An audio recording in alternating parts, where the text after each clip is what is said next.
Hello, and welcome to episode 3 of Bardic Quest Presents, Defiance in Phlan. In this episode, our heroes enjoy some much-deserved downtime before a priest from the Phlan graveyards presents the party with a disturbing problem. So, without further ado, let's get into Defiance in Phlan, the Dead at Highsun.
So, we're picking up now, of course, in the city of Phlan, where your adventures have been taking place on the last 2 occasions. Before the events that are about to transpire in the Dead at Highsun, you actually have found yourselves with about 10 days with very little going on in terms of needs for adventurers and the like. So you have 10 days essentially of downtime with which to do with whatever you will, whether that be going and shopping for items that you might like, or indeed doing other things such as gambling, training, whatever it is that you might like. As I say, you have 10 days to take full advantage of.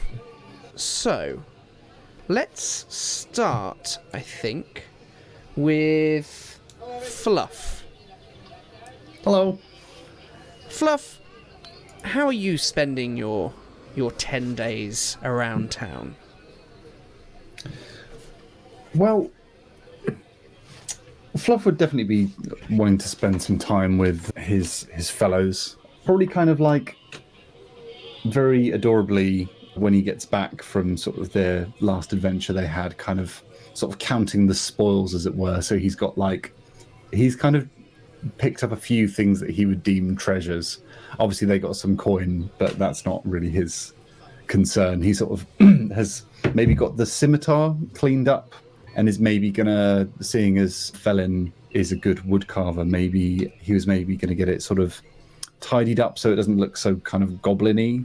Okay. Get the metal sort of straightened and treated out, and maybe ask Fellin if he'd consent to making a new handle for it as one thing. If you'd like. And there's a few other things you'd like to do as well. So obviously you pass that on to Fellin in terms of a little project for him potentially to do. We obviously won't go too deep into roleplay here, because this is downtime as opposed to the proper adventure, if you will. Absolutely. So that's probably only going to account for a day at most. Sure. He essentially just like really excitedly goes up to Fellin and just like, "Hi, Fellin, could you maybe like create a new handle for the scimitar that I got? Because it's like my first sort of prize from someone." Oh yes, I have a look at this gnarled, horrible piece of wood that's currently used. Oh yeah, I can sort of measure it up, and I'll go looking for the right piece right away. Thank you very much. Fellin's just excited. Fellin's excited to be able to do something for Fluff. Oh, And you can surprise me with what wood it is, because there's lots of ones that I like, but I want to know if you can guess my favourite. All right. Oh. And he sort of furrows his brow and shuffles off. All right. So, Fluff, as I say, you've still got probably about 9 days worth of stuff to do. Is there anything you wanted to... You don't have to spend, of course, all 9 days doing things, but anything... So as he's sort of like going through his treasures, he's kind of passed the scimitar off.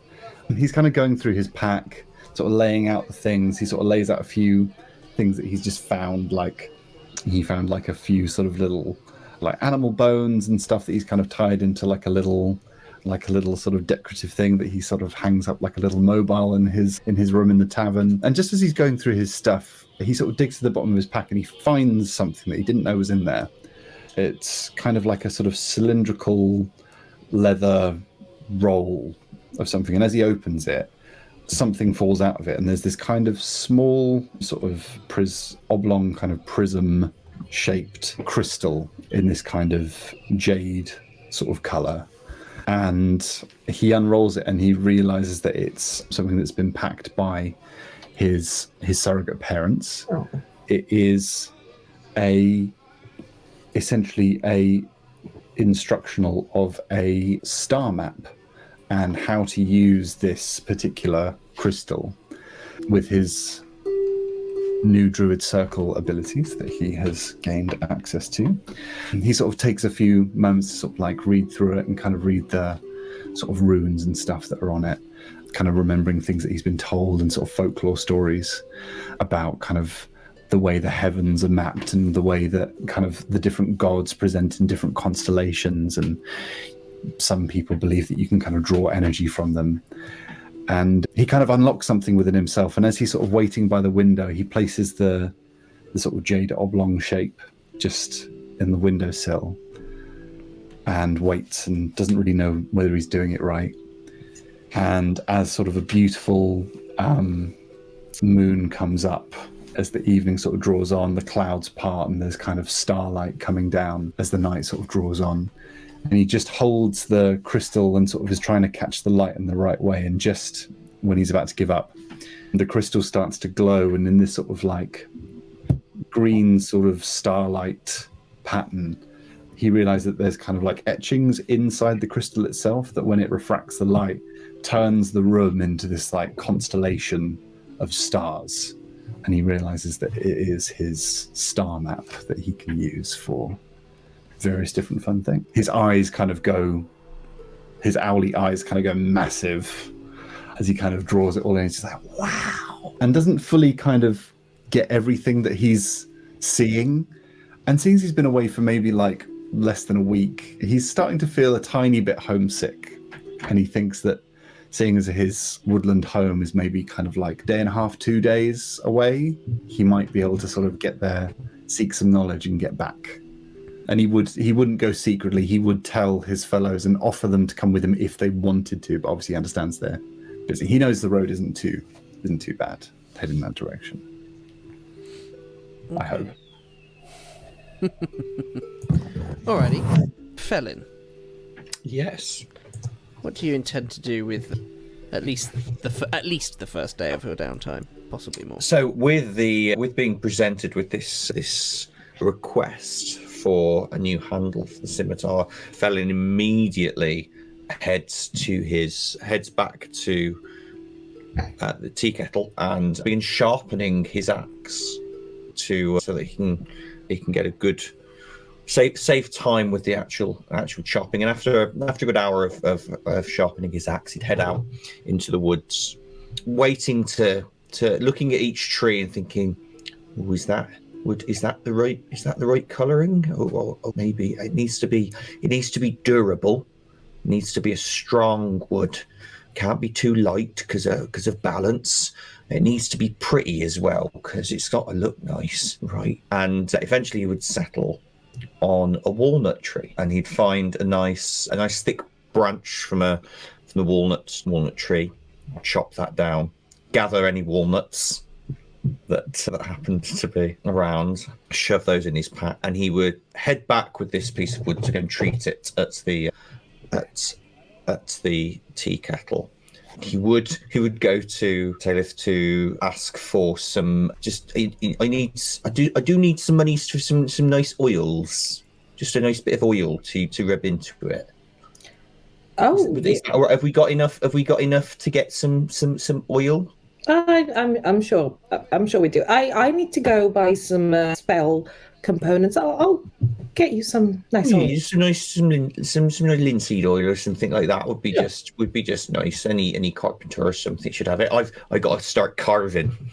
Okay. And he would sit down and begin whittling. But while he does so, he'd catch either Madame Fiona or one of the dwarves and say, "Would you be free later or in the next few days? I've got an idea for some training I want to do, but I will need some string and a friend to help me, if that's all right." You're actually talking with Grolinda, one of her daughters. She's, "Hello. Yeah, I could get you some string. I think Ma's got some strings." I'll need a string and a bottle, and then also just like either some mud or some stones. Maybe not stones. Mud would probably be a funner way to do it. Okay, and you. When you say you need a friend, you're not going to pretend to hit me with things. No, I need you to throw things at me. Oh, okay, yeah. I think I can do that. I think I can throw things. We'll make a game out of it. It'll be fun. Okay, yeah, like catch. Yeah, except I'm definitely not trying to catch. Right. Okay. Yeah, I can help you with that. Yeah. And she starts going to find these various items that I begin whittling away secretly. I won't let anyone see it until it's finished. Taileth, what are you doing, at least with your first day? She's gonna go get some spell components, get that linseed oil, but yeah, her first port of call is to shop for components. Okay. And she's waiting for a message from, her patron of any clue what we need to do next, because that's kind of where she is in life at the moment. She's just being told what to do because she's lost in her own life. She's completely lost. But first thing she does, she's like, okay, I'll buy the components and the oil. So sure. Guessing there's a nice shop somewhere. Yeah, do you want to give me an investigation check? Ooh. That is dirty 20. Very nice. Yeah, you do find a little shop of knickknacks and various other things. It certainly has a vibe about it of being of a slightly more arcane bent. Kind of like crystals dotted around, parchment and quill ink, etc. Is there anything in particular that you are looking for? Eye of Newts is definitely one. Okay. And she's grimacing at the idea of having to buy those, but sure, this is what she knows she has to get. Okay. Now, moving slightly to the meta here. Yeah. Have you a component pouch or an arcane focus?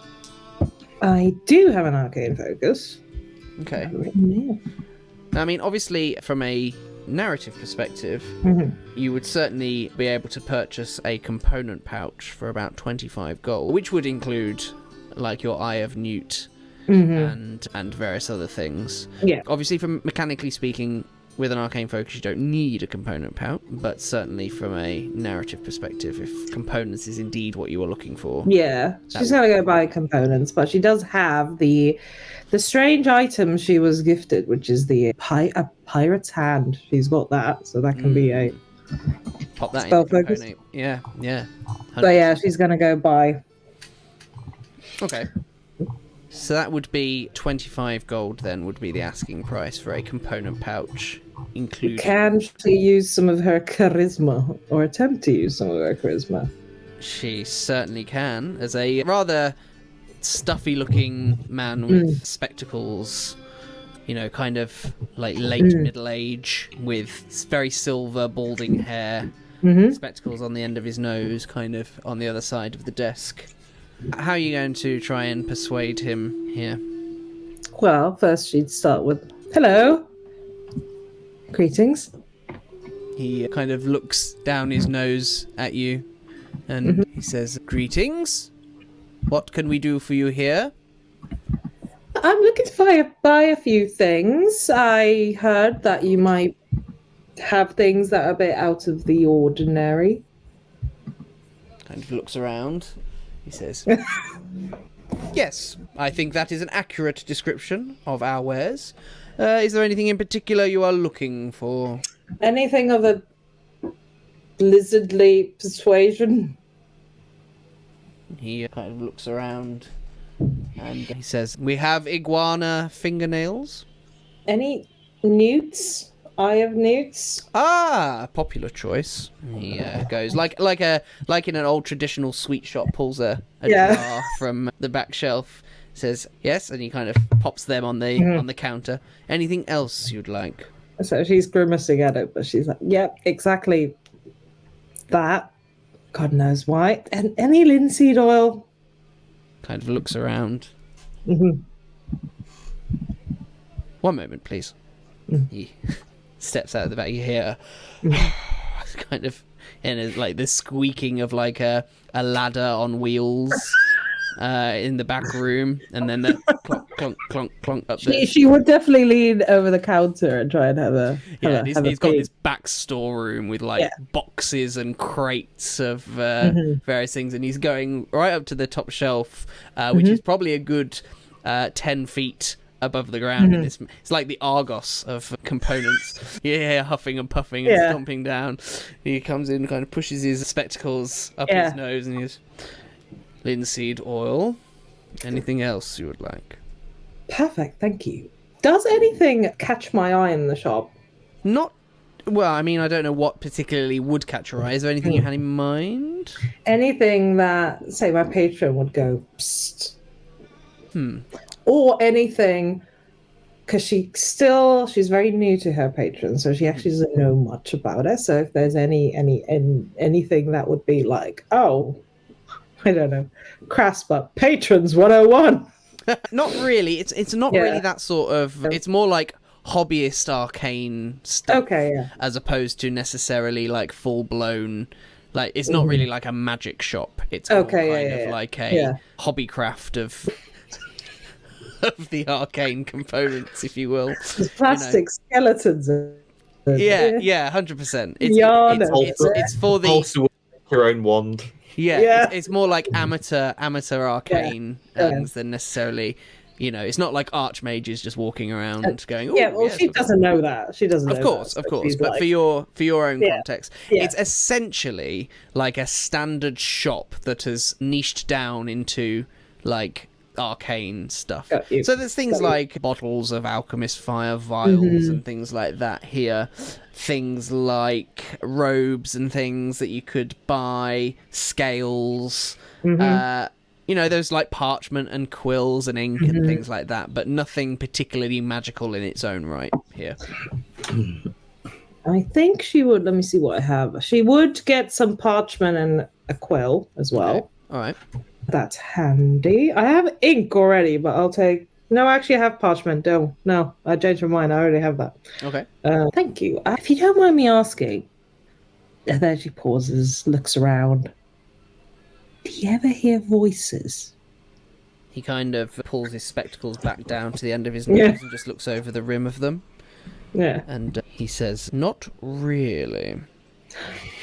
Okay. You just look like a man who might have more knowledge than you seem to have. Thank you very much. How much was this again? So he kind of looks around. It all kind of totters it up. Are you, mechanically speaking, going for the component pouch? Yeah. Like all the components. Yeah. Okay. So it was the component pouch, and what was the other thing that you purchased? Linseed oil. Linseed oil. We'll probably put that in the component pouch as well. Nothing else after that. You toyed with parchment and things. All right. He says that would be 25 gold for all of these specialist materials. 20? Give me I guess that might be deception. I'm trying to bluff him into submission. Or you can go persuasion if you want to. Let's see. Depends how flirty you're trying to be. Let's do deception. It's higher. Okay. So, 11. He lets out another sigh and he says, "No, 25 gold. Sorry, I misheard you. Must be all those voices." Actually, it's just one. And he doesn't like you. And she leaves. What, without buying anything, or? No, I would have smacked like the 25 on the counter. Take it So all. yeah, she says that. Nice. Okay, Fluff. Now, are you headed out of town? Is that the plan here? Yeah, I think so. He would definitely tell people beforehand and, as I said, like give them the option to come if they want to, if it doesn't interfere with what, meta speaking, if it doesn't interfere with what the other players want to do for their downtime. But he'd certainly offer it. Okay. I think it's fair to say, for the sake of ease, probably fair to account for 2 days headed to where you're headed and 2 days back. Mm-hmm. So that would essentially be 5 of your days in total with your first day, and then obviously you're travelling, which gives you kind of 5 days to do with what you will as you travel, or rather, once you get to your location. Mm-hmm. So what are you hoping to do when you get there? And would you like to describe it to us all? So he would be making a beeline for his homeland, essentially, where he grew up. So Fluff would be heading to a particular... I'm not actually as au fait with the geographical location of where Phlan is, or if there's already kind of pre-existing maps. There are. If you look for the Moonsea region, you'll get an idea. There is it what sort of biome, if you will, are you looking for here? Forest. Well, there is the Quivering Forest. The Quivering Forest. That sounds like it would be... That sounds like it would be appropriate. Okay. Yeah, that is just, I believe, to the north of Phlan, because Phlan is on the coast. That would make sense. I believe it's northwest, if memory serves. Yes, I think so. Okay. Yeah, that would make sense, certainly, thematically. Okay. So he'd be doing kind of like a mixture of like flying. He has his little like hood sort of pulled up around his head and kind of like tied up with a little bow, so he doesn't get cold in the wind. Mm-hmm. Like him just sort of like flying against rain and wind that might be coming down this time of year in Phlan. He'd sort of stop and make like a little mini camp in a tree, just for safety on a couple of nights. Yeah, he'd probably make sure he probably has enough rations to sustain him, but he might attempt a little bit of hunting. He's not very good at it, but if he happens upon a mouse or something, he might go for it. Mm-hmm. Yeah, eventually he would get to his homeland. You said the Quivering Woods. The Quivering Forest, yeah. Quivering Forest. Lovely. Known to be planted by elves in order to protect against ogres, and populated by wild elves and other fey creatures. Things wouldn't become necessarily magical, but there would definitely be kind of like an air of very well tended and very natural woodland, where there's kind of like a great density of birds and small beasts kind of running around, just sort of nature taking its course. Little kind of groves, almost like they've been tended, so they appear naturally, but just like there's little patches of like bluebells and other wildflowers that seem to have been left to grow of their accord, but also kind of well tended by certain individuals. Mm-hmm. And as he's kind of going through the woodland, he'd be sort of calling out to the sort of furbolg community, knowing that their kind of dwellings are sort of just a little bit further in. It's like, hello, it's Fluff. Hello, it's me. I'm home. And there is a little bit of a trudge as a very hairy humanoid with kind of floppy sort of ears kind of just pops out from behind a tree and just says, "Oh, hello! Hi! You're back a bit earlier than we expected." Well, I thought I'd just sort of come by for a bit. I've gone on some adventures. I'm not coming home. I'm not giving up. I just felt a bit homesick, and I thought I was in the area, and I wasn't in the area. I came here specifically, but I just thought I'd pop in. Oh, well, we're always glad to have you back, aren't we? And you just kind of hear from behind loads of trees, go, oh, yeah, good to have you back, yeah. Are my mothers here? A few of them. Oh, good. And he's essentially just been like brought up. He just kind of refers to multiple people in the community as like fathers or mothers, depending on who they are, because he was kind of just is like this kind of just general creche of younglings at the certain time that he just happened to be there, was just found and brought up with them. Yeah. So he would probably go in search of Fari, who is Farie, who's one of his mothers. Shahana, as well as also another one of his mother's, kind of very much sort of ladies in their kind of middle and elder years, and that really kind of just pure kind of pillars of matriarchal, just everywhere in the community, everywhere kind of like helping people, and just very, very salt of the earth, very good people. Yes. Okay, and what do you...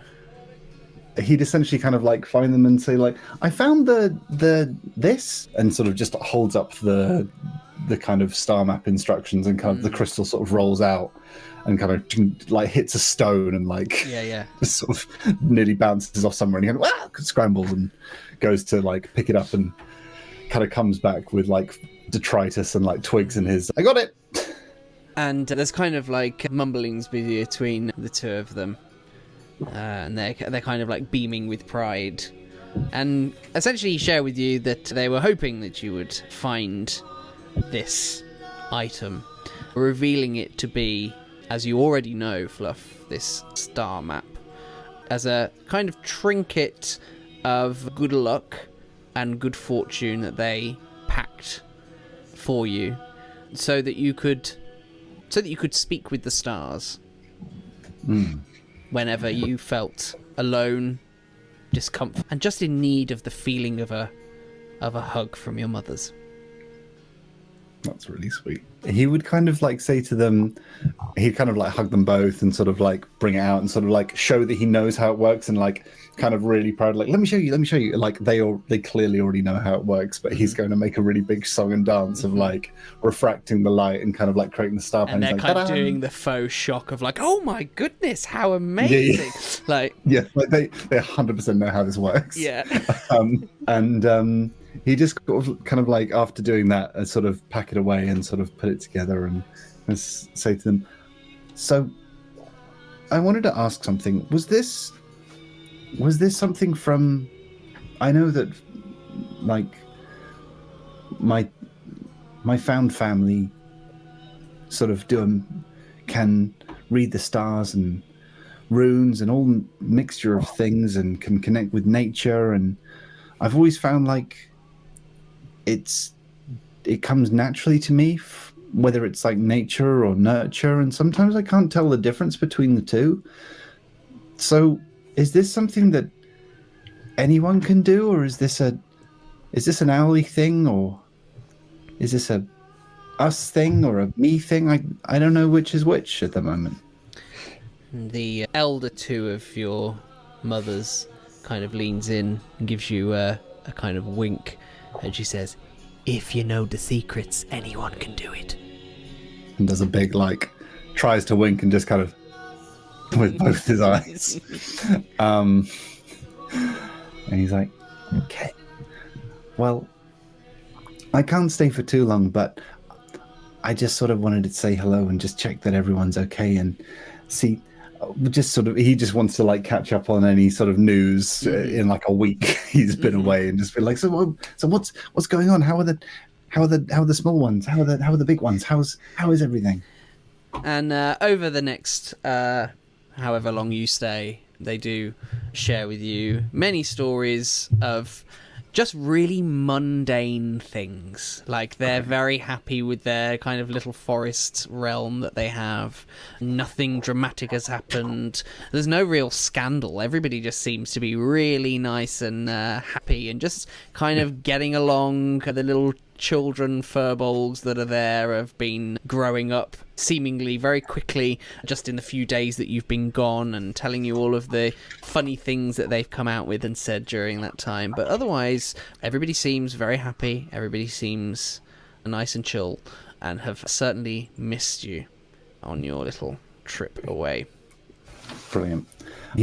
Fluff would tell them all about his friends and the adventures they'd gone on, like tell them about Fellin and Taileth. It's like, so Fellin, he's like a really big man, but like an actual man, like, but he's almost as big as we are, or you are. Not me, I'm small. And Taileth is really cool. She hears things and she speaks to things that sometimes aren't there. But I think that everyone should have more of an imagination, because the imagination is one of our most powerful things, and lots of people have their imagination crushed by society and capitalism. Glorious. So, Fellin, obviously there's a few days gone by whilst Fluff has gone to visit family. What have you been doing the last few days? So much to the initial confusement of the locals, Fallon has been in the sort of found an outdoor space near right by the tea kettle, and has been stripped to the waist, trying to dodge balls of mud thrown by the daughters of Fiona, and quite quickly local children have started to take part in that. There's this guy that lets us throw stuff at him, because if you picture the wrench training scene from Dodgeball, he's just trying to work up. Excuse me. If you can dodge a wrench, you can dodge a ball. If you can dodge a mud ball, you can dodge an arrow trap. And he's explaining to them. He's been telling the kids about this last mission, this quest that we went on. And he's saying, and it turns out it's a lot more dangerous out there than we thought it was. And not everyone likes a fair fight, and they try to surprise you with stuff. And so you've got to be ready. He's trying to duck these mud balls. He's absolutely caked in mud because he's still getting hit with them.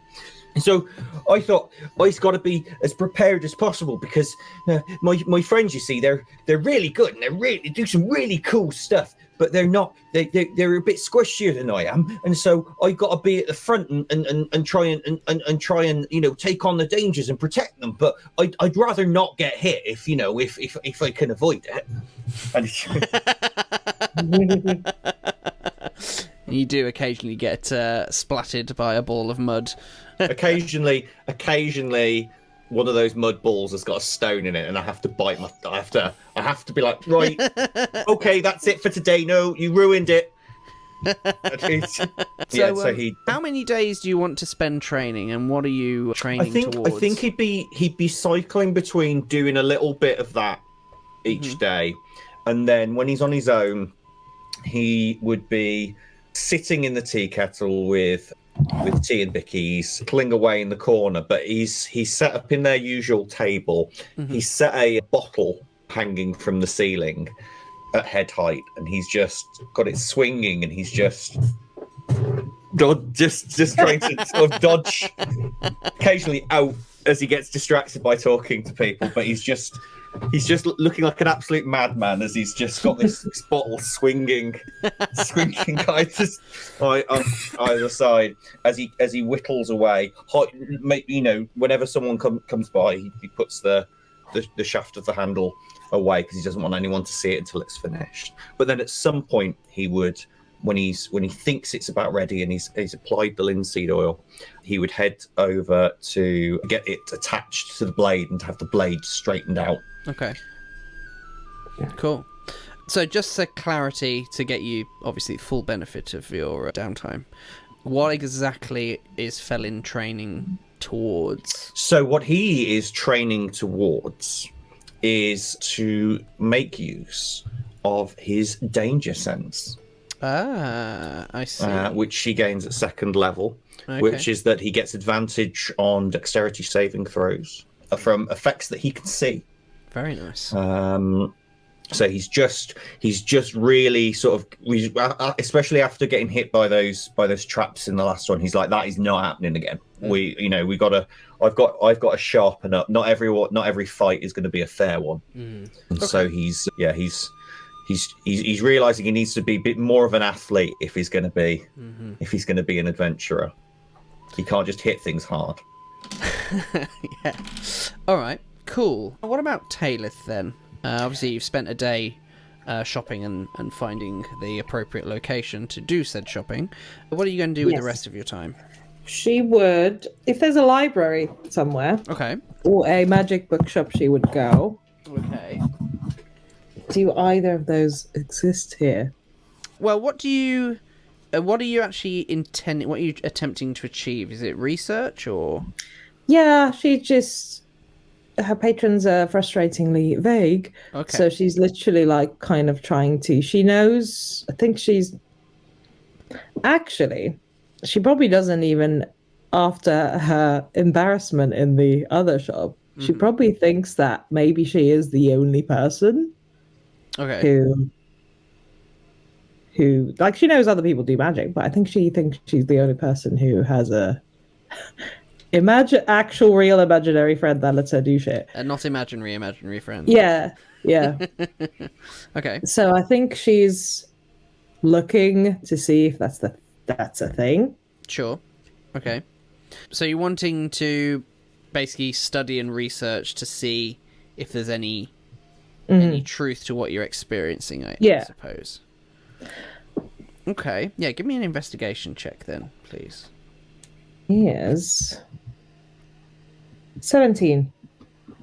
Okay. Now, if you want to, you can, if you have any specific kind of questions of law that you want to study, you can, if you want to, at a cost of 100 gold for either materials or bribery or however you want to, but abstractly, at a cost of 100 gold, you can add a +1 to anything. If you have any specific law questions you want to ask, depending on how successful your rolls are, you might be able to gain some pieces of law.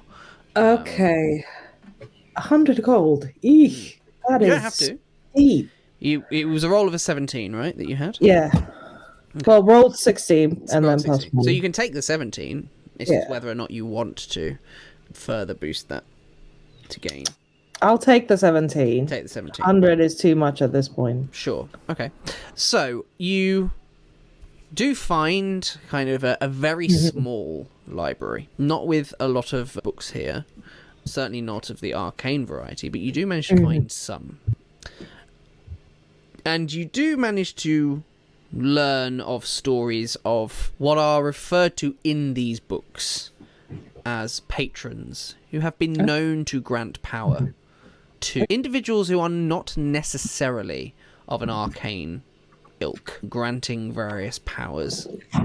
What's interesting about these stories, though, is they consistently seem to imply that eventually gaining power in such ways does come with some degree of a cost.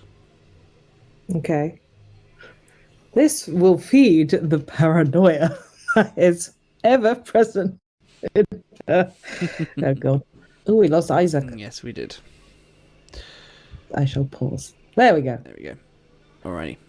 Yeah, so you learn certainly that there is a significant cost to such things. It is going to take you, I would say, in terms of how long it's going to take you to find this, I would say it's probably going to take you about 2 or 3, let's call it 3 days to really gather that information.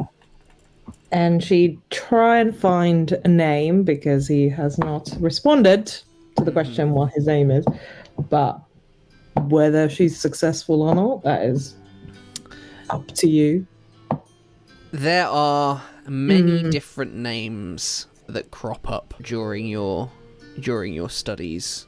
Many different names from kind of, and also kind of many different descriptions of these sorts of patrons, from strange creatures of the cosmos to demons to kind of creatures of a more whimsical nature, and each seemingly with different sorts of goals and intentions. So it's very, very difficult, unfortunately, for you to pinpoint a singular name.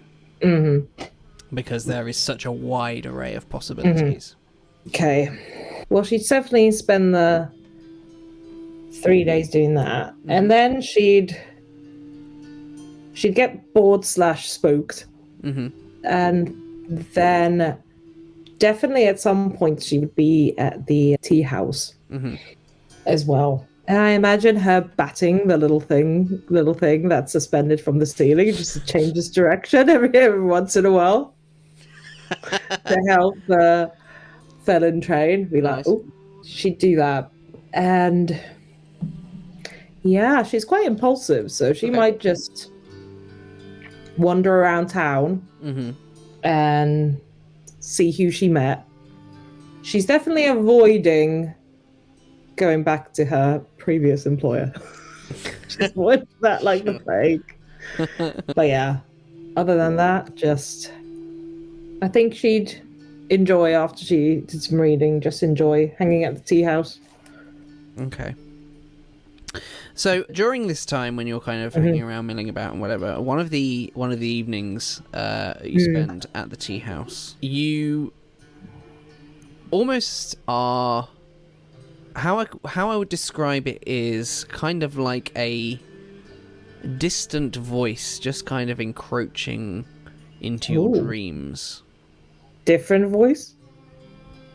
Same voice. Okay, same voice.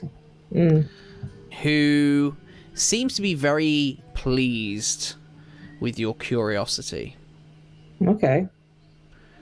And so grants you a few more, as they would describe it, toys to play with. Oh. In the form of your invocations. Then she would definitely, if they have a room upstairs, she'd stay there and sort of practice.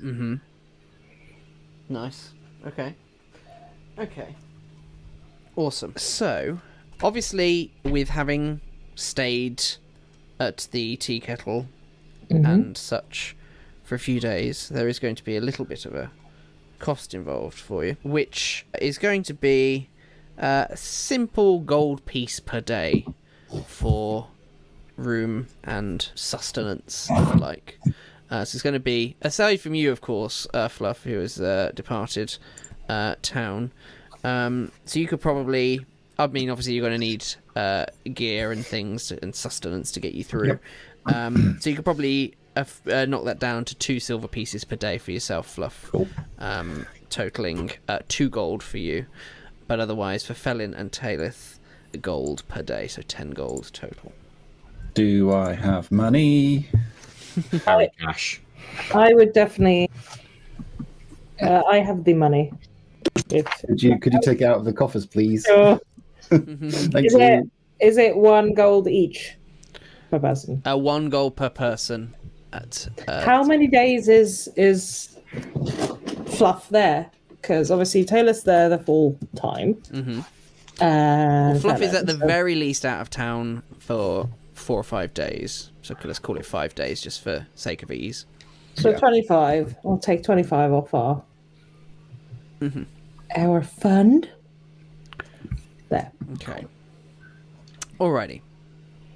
So anything else anybody wanted to do downtime-wise?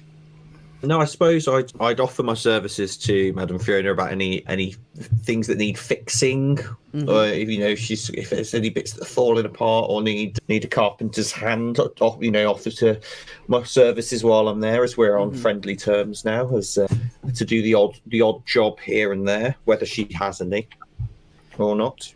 Other than kind of moving barrels of various things around, there's not much in the way of work. Oh yeah. Whenever someone was doing any form of labour, I would offer my assistance. Okay. So she could probably. But I let her know for future. Yeah, she could probably certainly offer you probably a day's work shifting things around if you wanted to take that. Absolutely. All right. In which case, then, on top of obviously what you've just gained. Let me see. I would need... give me an athletics check. Okay, athletics. Yeah, all right at this. Athletics plus 3 is 18. 18. All right. Okay. Actually, in which case then, you can actually take 2 gold pieces back. Whoop, whoop. For the work. Woo! Making money. All right. Skills that pay the bills. Skills that pay the bills, quite literally. Okay. So, a few days later, then, you are now all back together in the tea kettle. There's a crowd here, but it's somewhat sparse. It's not too busy for what is the Highsun meal, or lunch. The youngest of Madame Fiona's daughters, Grelinda, who you've been spending some time with, Fellin, is clearing away your table after what has been quite a pleasant meal of, like, meats and cheeses. And Grelinda's actually got quite short hair. It's kind of tinted like a coppery green. But she's kind of being quite rough with all of the plates and the crockery and stuff. She's kind of just like roughly stacking them onto a tray. She's just kind of muttering to herself, stupid, boring work, under her breath. But before you really have the opportunity to make much in the way of comment, the door to the tea kettle opens and a cool draft just plays through the room. You see a rather tall and dour looking human glance around at you, and he's got a quite sallow expression as he's kind of looking around, and his kind of gaze settles on you, and he walks towards you, removing a tall black hat to reveal a balding head. And he walks over to you, is kind of quite foreboding, except probably for you, Fellin. He's very tall, very lanky. And he says, I apologize for disturbing you, in a kind of deep voice. I assume you are adventurers for hire, and I seek your expertise in a small matter. Don't apologise. You don't know that disturbing. Thank you. You want our expert what? Your expertise. Have we got any of those? There's lots of tea behind the counter. All you got to do is ask.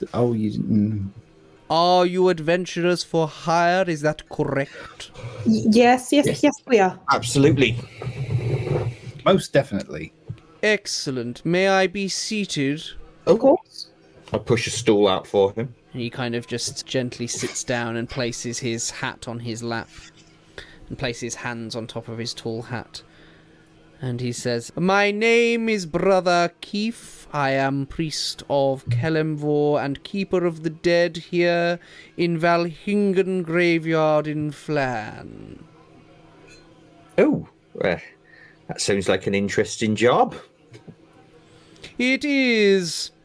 As keeper of the dead, I am charged with seeing to the interment of bodies and keeping records. Is this going to involve digging? Possibly. All right. Yes, I am the overseer of all permanent residents there in Valhingen graveyard. I am also in charge of the disinterment at the graveyard, and that is why I am seeking your assistance here this afternoon. What would you need assistance with? Well, I'm glad that you asked. Yes, evidence has been brought forth to the clerics here of Kelemvor that one of our long-standing residents of the cemetery was not in fact human, but as it turns out a polymorphed green dragon. But it's by resident, do you mean? Xandria Weltron was her name.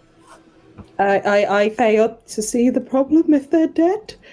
Well, you see, now I must enter the crypts and inspect the body to confirm or disprove these claims to ensure that records are correct. I fear that there may be more to this than meets the eye, but of course the other priests of Kelemvor do not share my concern. In fact, they have laughed at me. But it's not very nice of them. No. Indeed, I am therefore seeking some accompaniment into the crypts, if I may. Of course. I am willing to pay you for such a service as adventurers for hire. I'm sure you are very Good. busy people. Oh yes, we're very, very busy. What would be the monetary arrangements for this? I am willing to offer 100 gold pieces to be accompanied into the crypts. Oh, and this, and he kind of turns his hat upside down and pulls out a scroll from within it and places it on the table. This I could also offer as part of your services. What's on the scroll? Taylor's going to open it and have a look. Ooh. Now I need to check whether or not you can indeed read it. You go and cast it, no dice. Not this again. Bear with me. Bear with me. Come on, Elvis. You can indeed read it. This is a scroll of protection from evil and good. Nice. We would happily take you on your offer. Thank you very much. And she rolls it back up and shoves it in her jacket. Yeah. Am I to understand then that we have an accord? Yeah, when do you need us? Immediately. Oh, Well, let's shake on it and Have you eaten at least? yes, we can multitask. Good. Perhaps it is not wise to enter the crypts with an empty stomach. some bickies to go. No, we're coming out some tea. Oh yes, I do love the ginger variety. Are there any ginger biscuits? Yes. And he kind of reaches over and grabs one. Thank you kindly. So I look at horrified at him taking one of my biscuits. Grip the tables. Yeah.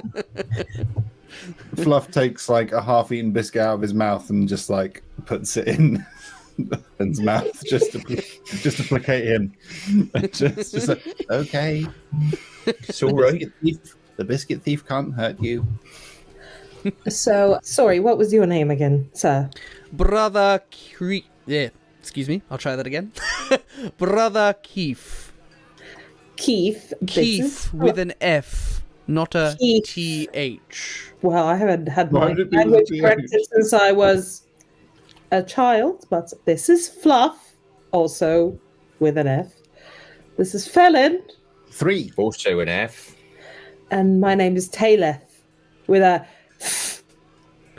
She Not- spits a bit not on with- purpose. Not with an F. No, with a I TH. see. This may become complicated. He kind of says with a bit of a smirk. Okay. That was a joke. Oh, I see why they laugh at you. I don't tell them often. It was very good. Thank you. Well, No, sorry. It's just episode 2 of Sesame Street. I was going to say I Lord, pull out his stool, but it's only because I can't shake it. Why are we still on the letter I'm F? being very silly. I reacted very silly. Yeah. sillily. He says, well, if you have completed your meals, then perhaps you would like to accompany me to the Weltron crypt. After you. Excellent. And he kind of pushes his stool out with his backside, stands up and just gently places his hat upon his head. As they're getting up to leave, I just pull Fluff back for a moment. I say, I had been wanting to put one last coat of oil on it, but I suppose you probably might be needing this. And I get out. It's wrapped in just a simple bit of cloth, placed upon the table, his scimitar. And as I unfurl it, the blade is still the crude shape that it was before, but it's been polished up and looks a lot more respectable in its sheen. The handle is a deep brown walnut color. The oil's brought up the markings in the wood quite nicely, and on the pommel of it, he has carved a small wooden duck And he says, "I didn't get the size quite what I wanted. I wanted it to look like a majestic adult duck, but it looks like a little baby duck, I'm afraid. And it's like the proportions of like a rubber bath duck on the pommel of the thing. As you hug him, Fellin just softens slightly. He goes, "Oh, does that mean you likes it?" I more than likes it. I loves it. Oh, good. I'm glad. I hope you kill many folk with it. So do I. I'm really looking forward to. I probably shouldn't swear in the tea shop. I know what you mean. I need to find a name for this blade. I think one will come to us as it comes up. Starts to go through like duck-related sword names. I see the others have gone ahead, and we sort of hurry up to carry on after them. I grab my kit and my poleaxe, and we follow after. Okay. So, Brother Keith then leads you across town to the Valhingen graveyard, taking you to the Weltron crypt. When you arrive, what's quite surprising to you, actually, is that this particular graveyard is actually very well maintained, even if a little bit somber. As he's kind of leading you through, Brother Keith says to you, "Yes, Doomguide Jovia Glandon, my superior here and senior member of the most solemn order of the Silent Shroud, personally sees to the maintenance of these grounds. He's very, very house-proud indeed." Looks lovely. No, it's and all this for the dead. Indeed. Where I come from, we just burn ours. Like we have a ritual and stuff, but we don't have a whole garden for them. Indeed. Where I'm from, we leave people out so the animals of the woodland can have a nice little snack. Well, I'm from Phlan itself, so here we are. Have you visited here before? I have to say I haven't. Right. Well, You perhaps didn't say you were from Phlan, Taileth. Yeah. Well, mostly. I'm orphan, so this place is all I know. I'm an orphan too. Yeah. I met a person on the road that said that being an orphan and being an adventurer means that you have to have a tragic backstory. Oh, good. It's not just me. Oh, I can't imagine you having a tragic backstory, Fluff. You're so cheerful. Yeah, I've been trying to think of one. It's too cute. I can't. Just to really throw people off the scent, just to make sure people know I mean business. Sure, like a secret identity. Yeah, like that other Alan person. There was another Alan person. Excuse me, Mr. Man. Did you know that there was another Alan Brother person? Keith is my name. Yeah, Keith. Keith, did you Keith know that... with an F. Yes, we know. Brother Keith, do you know that there was an Owlin in town? I did not. Okay. I tend not to focus my attention on the living, more on the residents here. Okay. Must be awfully quiet. Very one-sided conversations. Yes, that's how I like it. Oh, right. I find then I am guaranteed to have intellectual conversations. I don't know quite how to take that. So, shall we? And he guides you over towards a crypt, which he presents to you as the Crypt of Xandria. A rather nicely appointed stone and marble building, about 20 foot square. And he produces a key to unlock the kind of gate on the outside. As he says, "Please, after you." And they do all this for dead folk. Yes. I don't quite understand this. It's seen as respectful, you know. You can't take it with you, though, can you? I'm sure you would like to be comfortable in the afterlife, no? Yeah. I hope that the single mother with 10 children down here gets to visit sometimes. I'm all not this sure money. I understand. Well, all this money being spent on dead people's tombs and stuff, and yet abject poverty in most societies. He has a point. Anyway, Yes. on we go. And he guides you into the interior of this crypt, which is quite as equally fine on the inside as it was on the outside. The walls are carved and painted with various scenes showing a lovely human woman in different locales looking toward a snow-covered peak. And standing in the rain of a thunderstorm, another drawing with them sitting in a comfortable room by a roaring fire, an image of them holding a venomous snake in a garden, working with bubbling vials in a laboratory, and many other similar sorts of images. And there is the lid of the marble sarcophagus in the centre that is carved with the likeness of the same beautiful woman in the prime of her life. Blimey, this is the finest place I ever saw. And this is for a dead person. They must have Indeed. been very, very fancy. Yes. Well, when you can buy comfort in life, you can also buy comfort in death. Perhaps, as you were saying, and he looks to you, Fluff. Forgive me, I'm not sure I asked your name. I introduced him. His name is Fluff. Ah, With forgive 3 me. Fs. Yes, that's right. Fluff, not fluff. Fluff. Yes. Thank you.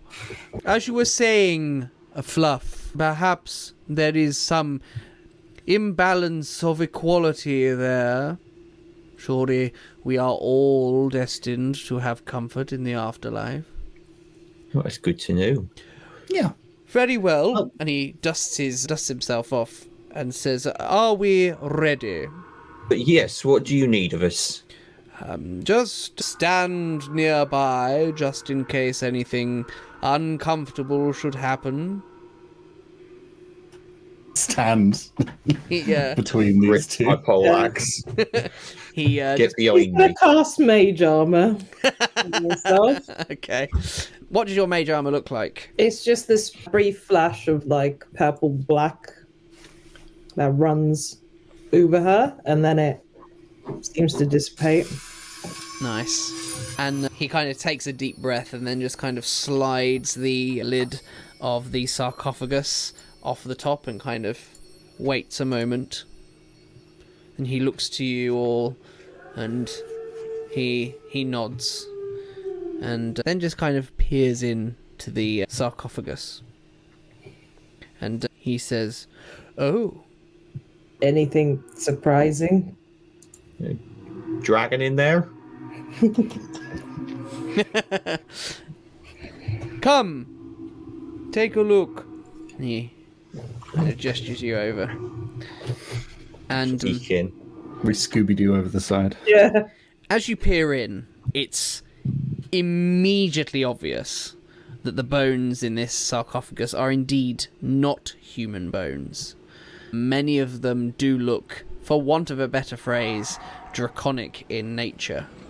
It's also quite readily apparent that actually at least half of the bones that should be there seem to be missing. Well, I hope you placed a bet. You were right. Yes, who's laughing now? Oh. No one. He says without a single sense of irony. And also you do notice, kind of resting on top of the bones, are 5 tiny gems. A red ruby, a green emerald, a black opal, a white diamond, and a blue sapphire. Ooh. Ooh. Dragon's really big. It would depend on their age, but they can be. They can grow to many hundreds of feet in size, so I hear. These are definitely smaller than the bones I've seen, but it's. How would a dragon still fit in this kind of a abstract point? But would a dragon's bones fit in a humanoid sarcophagus? This is going to feel like a non-answer, but it's completely correct. If a young dragon is probably not much bigger than a human. Okay. Yeah. So it would depend on the age of the dragon, very much so, and therefore the size.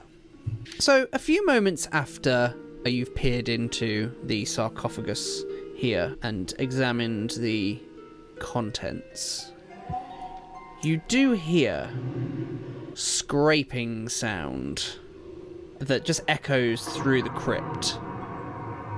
And the doors to the crypt suddenly close and seal themselves. And then you start to hear a hissing sound that makes you aware that out of some tiny holes around the wall seems to be some form of gas pouring into this chamber. It also doesn't smell particularly pleasant, that's for sure. What would you like to do?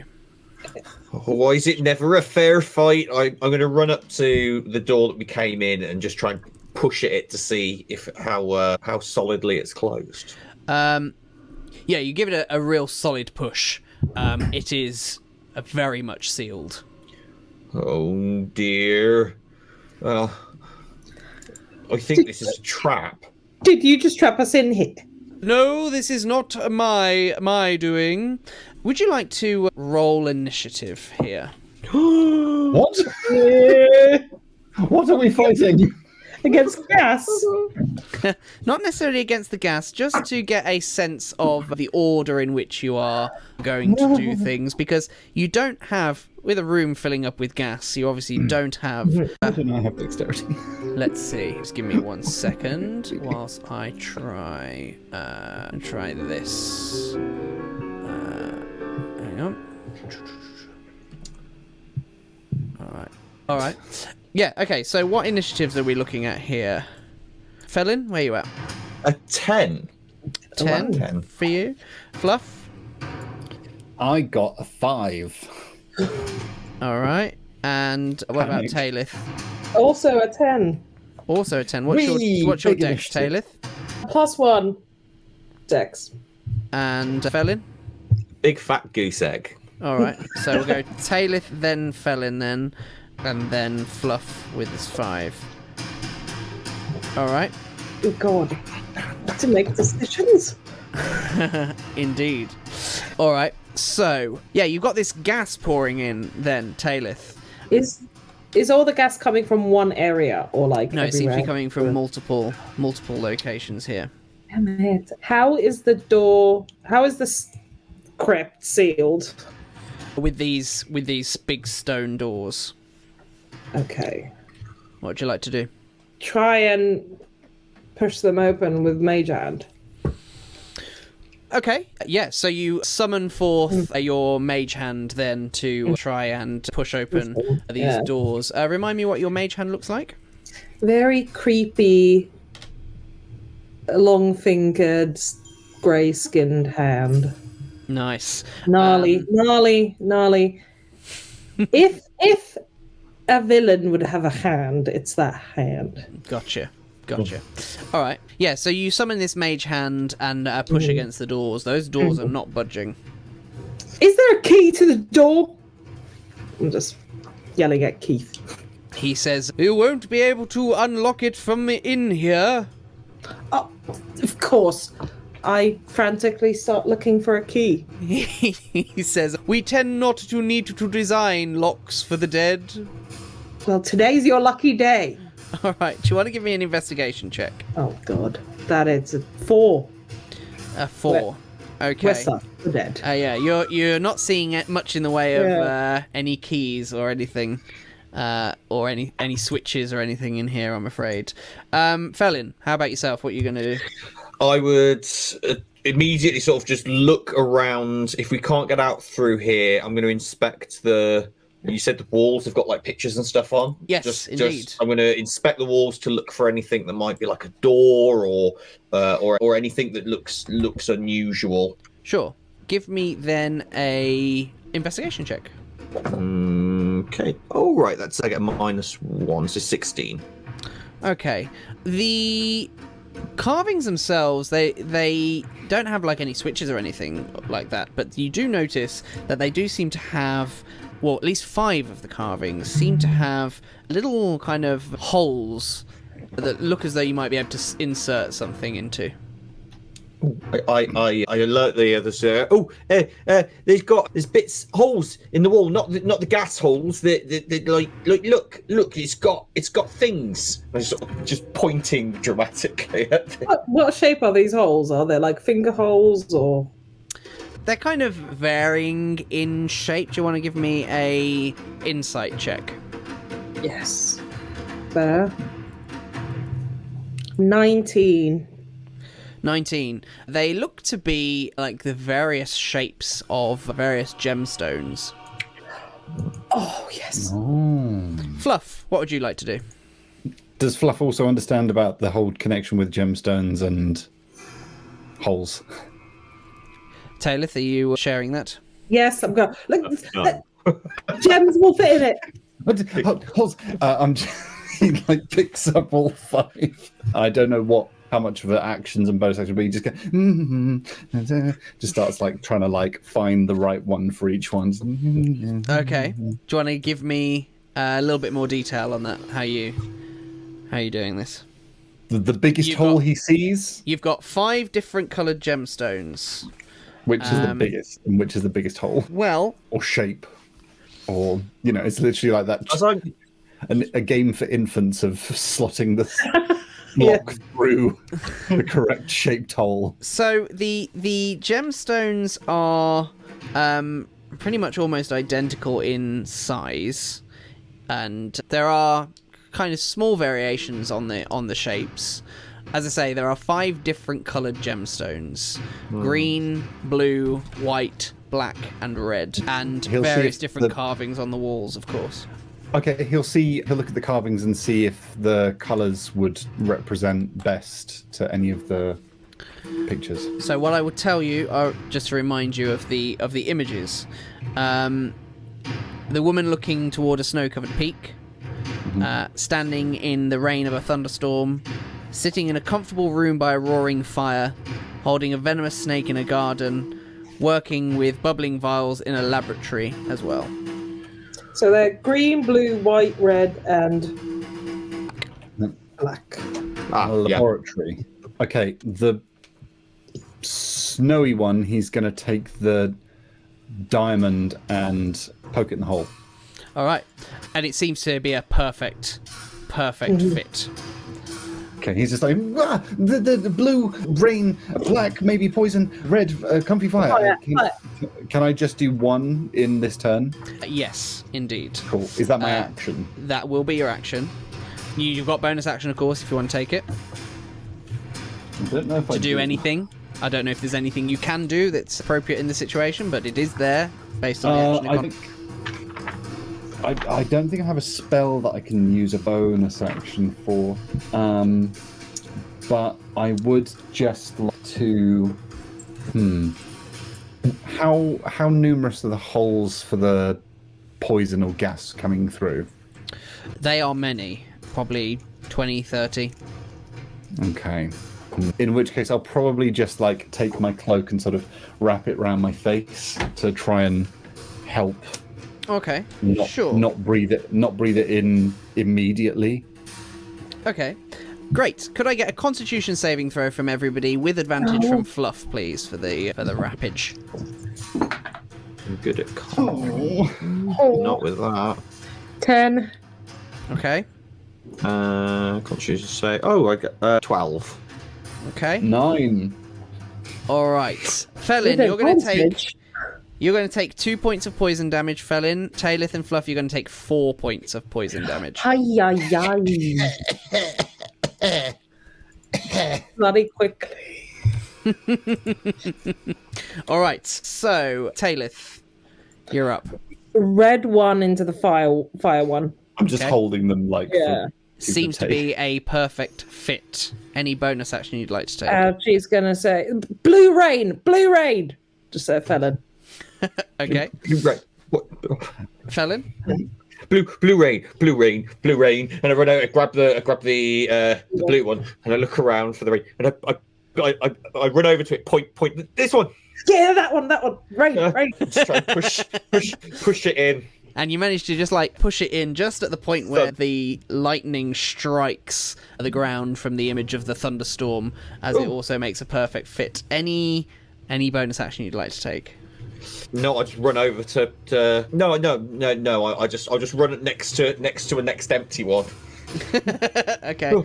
So you've done the blue, you've done the red, and the white.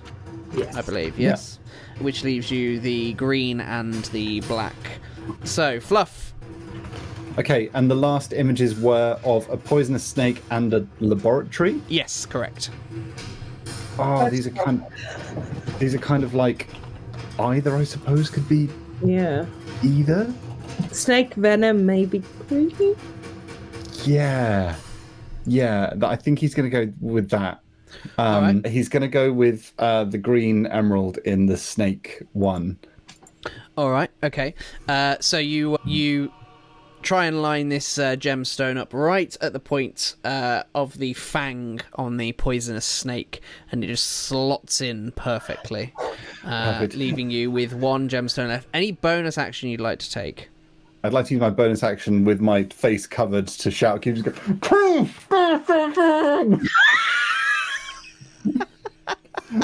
Keith has just been standing there, watching us scrabble around a room. Probably on his first sentence of the fucking. Just little help. He goes, yes, and he kind of holds out his hand for the opal that you have, and he walks over and just places it into the indentation on a bubbling vial of acid. As he places that in, and suddenly the gas ceases. And the crypt doors open, and the sarcophagus actually slides away, revealing to you a stairway down into the darkness. Oh. I point my poleaxe at this gap and just sort of move over to look down into the darkness. Could you give me a perception check, Fellin? I can. That's going to be +0, so that is a 2. Okay. You see darkness down there. It dark. With my owly eyes of 120-foot dark vision, can I look into it? Yes, indeed. Do you want to give me a perception check? I guess it is with a technical... Yeah, in fact, just give me a perception check. With, let's call it advantage. I didn't give Fellin a really, really bad roll on that, even though he was looking into darkness without it, so I don't know. I did that myself. Yeah. A 19. A 19. All right. So you can actually see, as you're looking down into the darkness there, that actually it does look as though there are tracks in the dust that show that this staircase seems to have been recently used by at least 2 humanoid-sized creatures. What kind of tracks are they? Like bare feet, or shoes, or heavy boots, sandals, high heels? Something Boots, for the weekend? you believe. Boots, you believe. Boots. I see boot tracks down there. Okay. I turn to Keith and say, how big is this place? Yeah, did you know about the bottom floor? He says, this is new information to me too. Oh well. You wanted to go down there? I won't be going down there, no. I am a simple priest with no magical or martial prowess at all. However, I would be very grateful if you could investigate the goings-on here. No, hang on.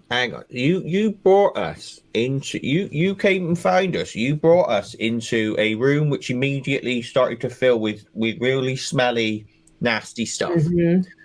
And now you want us to go down into a hole. Yes, recently I think covered with a dead box. I think this calls for an extra charge. Give me a persuasion check, please. Hazard pay, baby. That is 13. 13. He says, very well, I can increase the fee by 5%. Oh, yeah, 5% of 100 is 105. wow. We it increases by 105. No, increases to 105. Seeing right.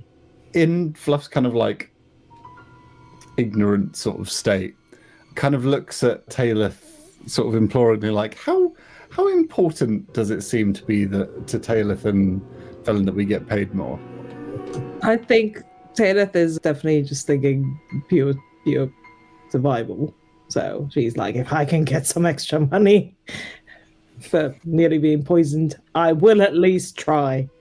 Fellin seems to in the 10 days that we've been there seems to have realised the. I mean, he's operating in a biscuit-based economy, but he understands now that the money's and he's learned that Taileth certainly seems to be keen on getting more money, and he doesn't get involved in the details, but he knows that more money is good for getting stuff. More money, more biscuits. Yeah. More money, more biscuits. Yeah. In which Fluff will kind of like sort of start to extend his hand and then think better of it and put it back down and sort of just make a little mental note. We shall agree a fee on our return, but that sounds like a good fee to be going on with for now. What he said. So, Mr. Keefe, stay here and don't die. He says, thank you. Yeah. Fellin, would you mind going ahead? Oh, certainly. I take out a flint, light up a torch. And so you just stay behind me, all right? Watch out for any more holes in the wall. Well, do you want me to look ahead and see if I can see anything?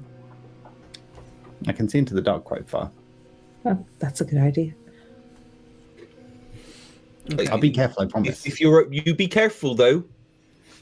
I won't hit anything. I'll wait for you to do the hitting. If any, Don't touch nothing either. We know you're a curious little one. Don't touch anything, or don't touch only with anything. Just with your eyes. I can touch things with my eyes. Oh, God. I mean, look, please don't go pressing your eyeballs up I against. Do I look like the kind of owl to press his whole face onto something? As Yes. Do you want me to answer that? No. Well, let's just be careful, shall we? Okay. All right. So you head down then, Fluff, to scout ahead. The Sort of stairs- like with them, sort of just going. Yeah, I'll Oh, follow but just behind. slightly ahead, yeah? Yeah. Okay. The stairs descend down quite steeply as you enter the darkness. It is very much dark down there. So who can and can't see without light? I have elf dark vision. Okay. So it's just you, Fellin, that can't see it. I've got a torch. Yeah, I've just got a torch. All right, cool. So yeah, so you got a torch lit then. Yeah, so the stairs descend quite deeply, and then the passage then continues into the depths, curving to the left, and then slightly downward in a spiral. And this curving passage continues to the south and then curves west. You do see, as you kind of follow it round, that it begins to open up into a chamber with 3 quite odd-looking humanoid skeletons that have been topped with draconic-looking skulls, standing to attention, holding swords. Do we get a sense that these are like they popped a dragon skull on top? Or is this a new kind of creature? Are they dead? Yeah.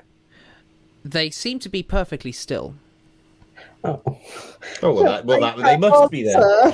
Well, what could possibly go wrong? At the back of this chamber as well, you see a large throne-like chair, currently empty on a mahogany dais. Ooh, mahogany.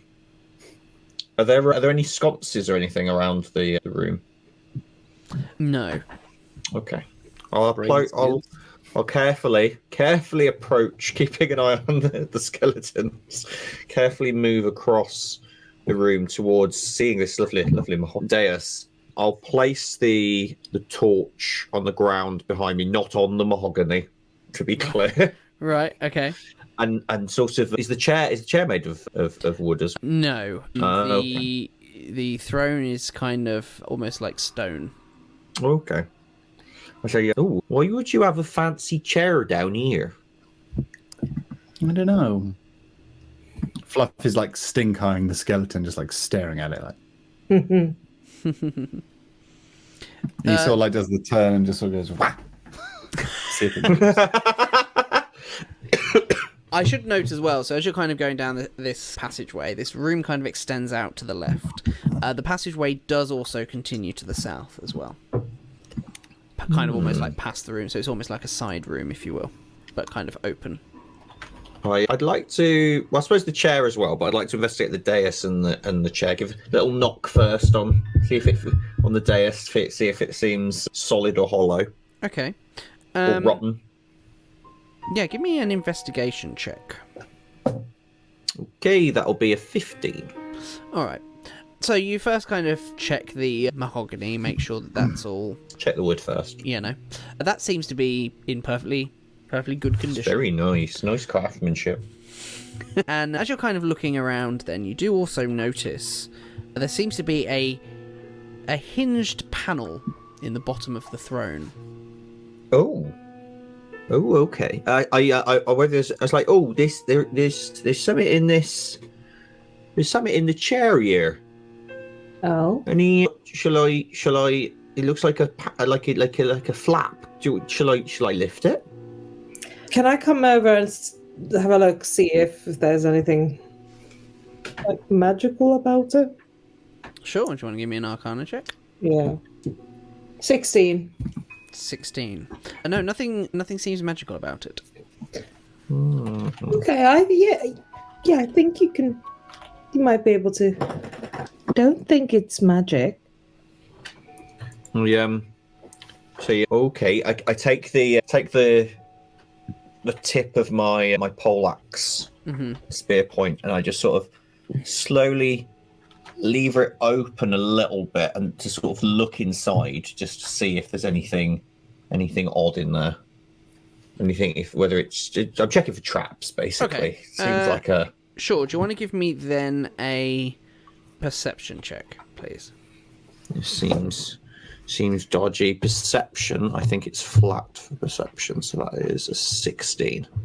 16. Yeah, this is trapped. You just notice it just before you pass the threshold of the trigger on the flap, if you will. It looks to be armed with a poison needle trap. Oh, these tricksy folk! What is wrong with a fair fight? Honestly, there's some sort of little needle in here. It's probably got some nastiness on it. Oh dear! Use your halberd. Yeah, I suppose. Do you want everyone stand back and out the way? I don't suppose anyone's good disarming. I suppose. Yeah, I sort of get to the end of my. Make sure everyone's out of the way, and I just sort of use my poleaxe to sort of lever it open whilst keeping 10 feet away from it. All right. Could I then get a dexterity saving throw from you, please, with advantage, because you know that it's coming? Yeah. And also you're doing it from afar. Lovely. Well, we need the advantage. That's good. So that is an 18. An 18. All right. Yeah, you kind of prise it open, and this kind of needle just flies through the air with it's kind of straight past you, and it kind of embeds itself into the wall behind. A level ago, that would have hit me. And you can see, now that you've opened it up, a small compartment with a small tourmaline worth 50 gold pieces to your eye. Ooh. And also a scroll. I look, there's writing on the scroll, so I hand it to Taileth. Yeah, writing you definitely don't understand. Which is pretty much all writing. Can I read the scroll? Let me double check. See, Yes, you can. This is a scroll of comprehend languages. Scroll of comprehend oh, the irony. languages. Yeah. I would need it to read it. I would need it to use it. Seeing the gem, I pick that up and I immediately go, oh, and I start looking around for holes on the wall that would fit the gem. Brilliant.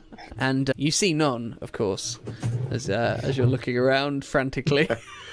After a while, I think I hand this over to offer it to both of them. Like, do you know what this is? Very pretty. Oh, it's a gem.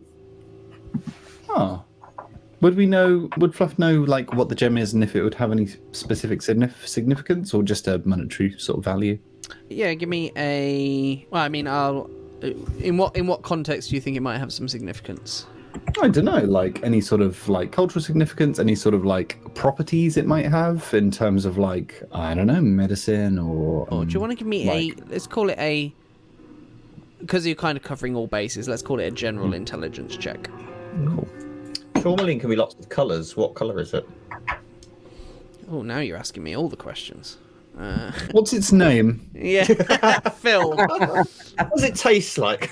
Phil. And it tastes of pig. 6, by the way. 6. Yeah, you're not particularly sure if it has any particular significance in any respect. This tourmaline is a bluish green hue. Ooh, very nice. I offer it to Taileth. So yeah, you want to hold on to that? Yeah. You like pretty things. It's really pretty. We can stay at the tea house for at least a month with this. Now that's biscuit economy, my tall friend. Yes. High fives. Low five. Up. I literally and then that comes up.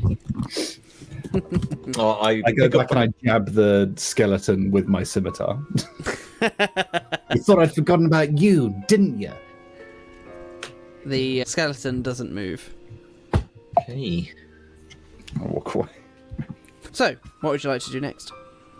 So you say it carries on around? Yes, it does. Yeah. Cool. Yeah, just carry on, I suppose. Okay. All right. So you follow the pathway south. It kind of curves around back to the west, and it opens up then on the left again to another chamber, which looks to have been set up like some form of small laboratory. Tables around the room covered with beakers, vials, tomes, cauldrons, pots of various alchemical agents.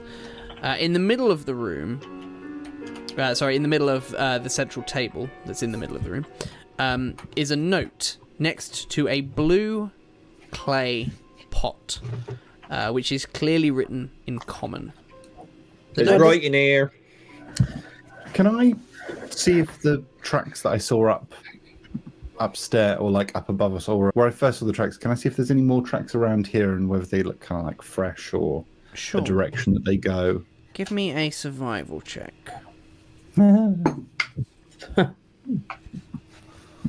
I will survive. Oh, that's not bad. That is a 16. He's 16. There are very faint tracks in here, but they both head continuing down to the west, as kind of following the passage through, but also equally coming back towards you. Just going to keep an eye out. Okay. What does the common say?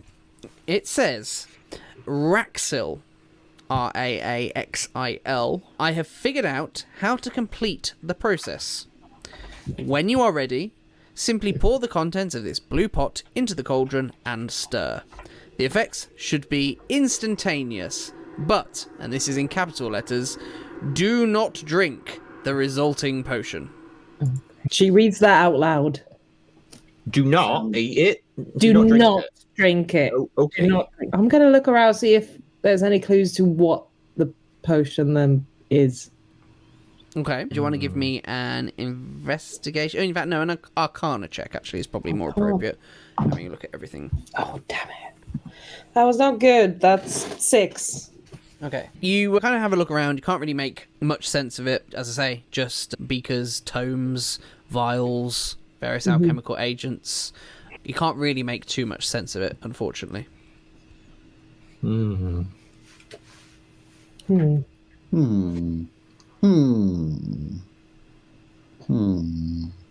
we follow the instructions? Do we pour the blue pot? I mean, as long as we don't drink it. It is awfully tempting, isn't it? I would like to know what it is, but we can't. It says we do not drink the potion. Don't drink the potion. Okay, can I have another look around the room, see if there's any other writing of any kind anywhere? Sure. Well, there are books. Books. What do the books say on the spines? Not really much on the spines, but if you wanted to give me an arcana check, you can have a flick through them. Yes.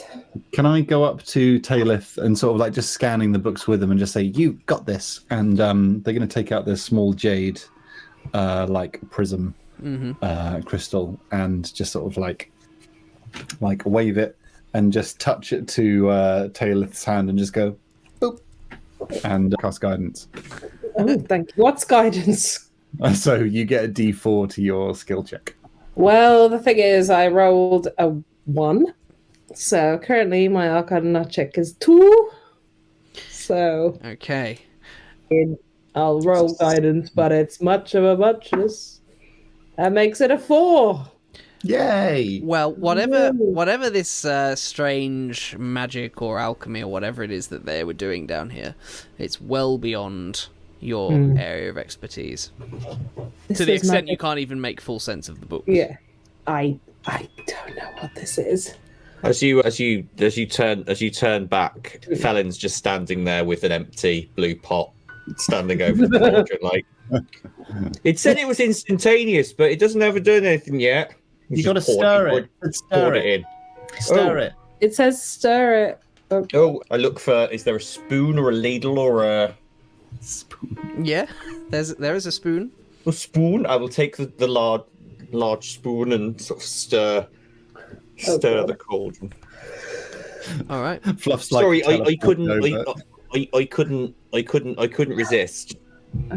After having cast guidance, Fluff's like teleporting and is now like sat on Fellin's shoulder, just like staring into the pot. Suddenly, as you begin to stir, a very thick vapor begins to pour out from the pot, filling the chamber. Fluff, could I get a perception check from you, please? Yeah. Oh no! Oh, it's an 11. 11. You hear bits of movement coming down the passageway that you have just been down. Cool.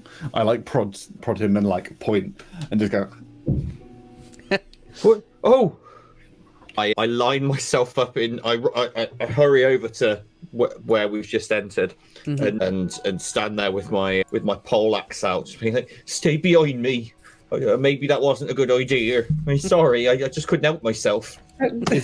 Is the vapor bad?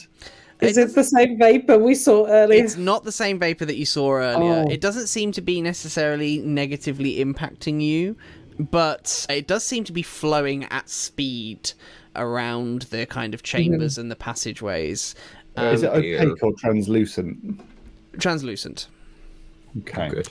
And as you're kind of gathering yourselves, as it were, these skeletons with draconic heads emerge from the chamber. Well, actually, not actually from the passageway, but actually from the wall directly opposite the entranceway into this room that you're in. Oh no! As in, like, they've come through the wall? Yes, kind of not like they're incorporeal, but like almost like parts of the wall kind of move aside as they kind of step through. I'm going to need everybody to please roll initiative. Oh no. As Fluff rolls initiative, he just says, "I jolly well knew it." Okay, that dice is going to dice jail. That's 2 nat ones as we in the last 15 minutes. So what's your initiative there, Taileth? It is a big fat 2. Nice. Fluff? 17. Okay. Fellin? 11. 11. All right. Okay, great. So, first up is actually going to be these skellies, armed with their short swords. They're going to charge in, I think, towards you, Fellin, because you kind of armed yourself, didn't you? Yes, I'd like to smack at one of them as they come in. Ooh, what's that you got? With my polearm master, baby. Of course. All right. So all of these skellies are going to go on the same initiative, just for sake of speed. You can do this to one of them, I believe, right? Yes, one. I get Okay. one opportunity. It's my reaction, so it's one opportunity. Sure. It's like... Yeah. All right. Cool. Roll to hit for me then, please. Lovely.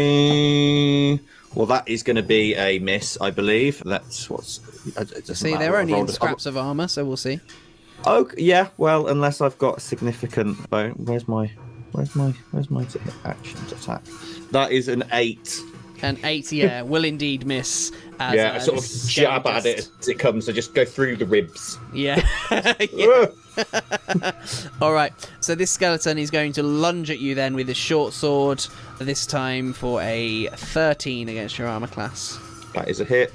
It is a hit, is it? Oh, of course. No, yeah, I've got no armored, dexterity. My con is the only thing giving me any armor Help if whatsoever. I didn't chuck all my dice on the floor. That is going to be 3 points of piercing damage as they just lunge in and strike. Okie dokie.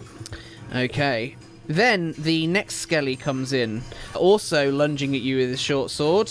Ooh, for a 23 against your armor class. Just about. For a total of 4 points of piercing damage. And the Okey-doke. final skelly also doing the same, this time only with an 8 against your armor class. Know that, yes, I dodged that one. Yeah. All right. Okay. So that's all kind of going on in the middle of this room, pretty much. Okay. Then it is Fluff's go. What would you like to do? Okay, 2 questions. Yes. Am I able to, if I were to either catch the skellies in like a box shape, a line, or a radius, could I do that without hitting Fellin? A box shape, yes. A line, yes. If you kind of moved around to kind of like the west or east side of the room, kind of almost parallel, if you will. A radius, not without getting Fellin. I don't think you wouldn't be able to get all of them anyway. So a box shape, yes. Yes, if you place it kind of in front of Fellin.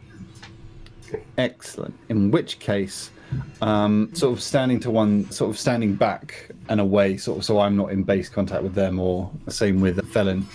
Fluff just kind of swoops in with his new kind of crystal and says, "Get away from him, you skellies!" And he's going to, it seems to like kind of charge up in his hand, and he starts to kind of vibrate with like, it sort of like starts to light with this sort of green and amber energy, and he sort of slashes it out from him and casts Thunder Wave. Oh, at very the nice. skellies. Very nice indeed. So can they please make a Constitution saving throw? Superb. All right, so first one. What's the DC?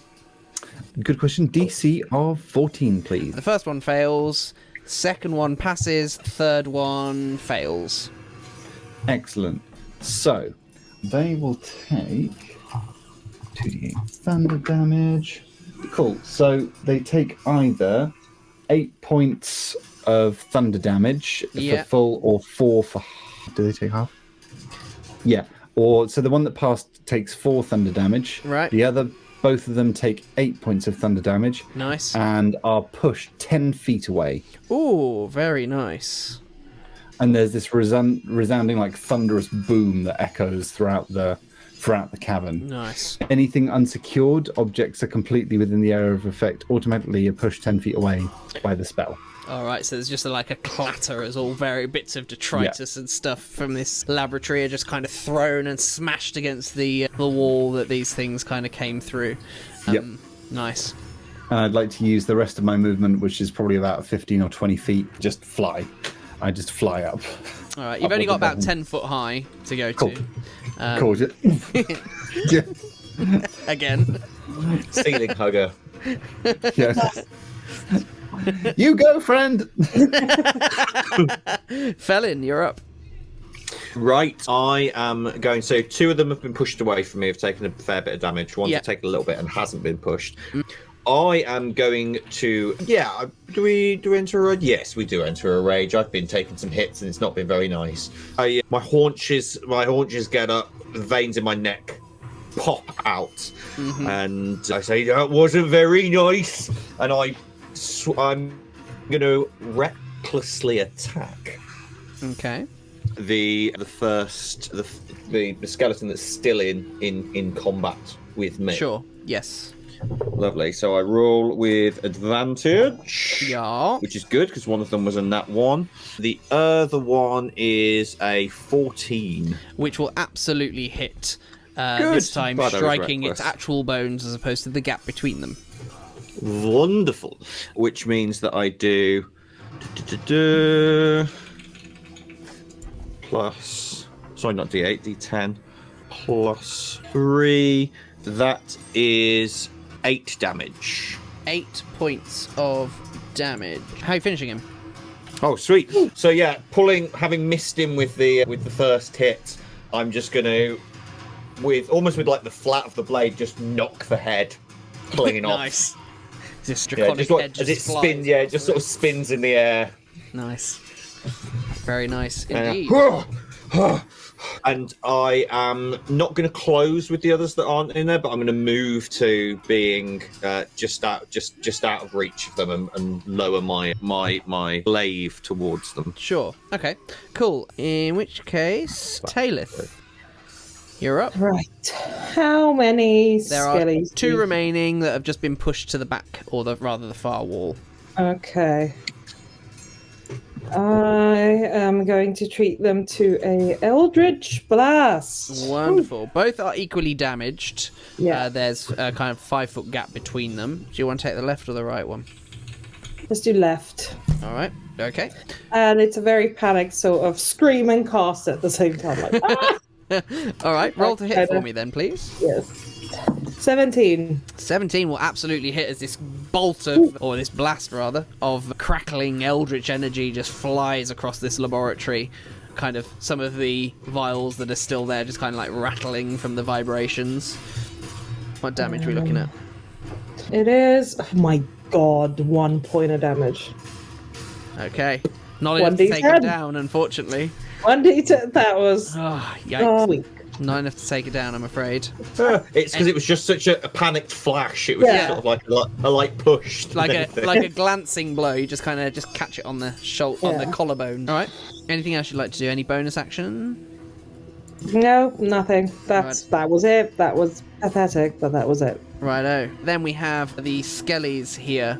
Fluff is kind of flying above, so I feel as though Fellin, you're probably the main target at this point still, as you've moved forward. So the first one's going to come in swinging its short sword at you for a I would like to hit with my. Yes, indeed. Go ahead. Thank you. I don't. It's only the first attack on my turn that I get reckless. I get the advantage for reckless, so Righto. it's just a straight up. That is going to be a 13. A 13 is going to hit. Woo. Good. That will be 6 damage as he comes in. How are you finishing him? Oh, just straight caves in the rib cage as he comes in. Nice. And just sort of lifts him up, lifts him up onto the ceiling. Awesome. So then the other Skelly's going to come in, and obviously because of your reckless attack, is also going to get advantage on the attack roll against Absolutely. you. Ooh, for a 22 against your armor class. I think that hits, yes. I think so. For a total of 4 points of piercing damage. Which is halved. Of course. Because I'm angry. Oh, I'm furious. It's the adrenaline just kicking in. That's going to sting later, but right now, you're fine. All right, so you've got one Skelly left then that has now closed the gap on you, Fellin. You're actually up. Fluff's up next. What would you like to do, Fluff? Okay, from my vantage point, Yeah. I would like to cast Magic Stone. Very nice. Takes one of his stones out of his little belt pouch, which he has. He's just been collecting fun-looking stones. This one, he thought, looks vaguely like a shoe. And he's going to cast it, and he's going to do a little flip in the air, and with his clawed foot, just kind of flip it at the skelly. Nice. Go for it. Roll to hit. Hurrah. Oh no. That would be a 11. 11 will miss, I'm afraid, as this No. shoe-shaped stone flies through the room with a little bit of a glow to it, but just strikes the back wall. As it sparks off, the Fluff just kind of notes himself. He's just like, shoe-shaped ones aren't as aerodynamic. And then he's just going to circle back around, and he wants to kind of listen out or kind of look out to see if any more enemies are coming, or whether it's just this lot. Sure, yeah, give me a perception check. Perception +6, 21. 21. It doesn't look as though anything's headed your way. Excellent, cool. All right, next up then, Taileth. No, Fellin, sorry. Sorry, I've done it again. Fellin, lovely.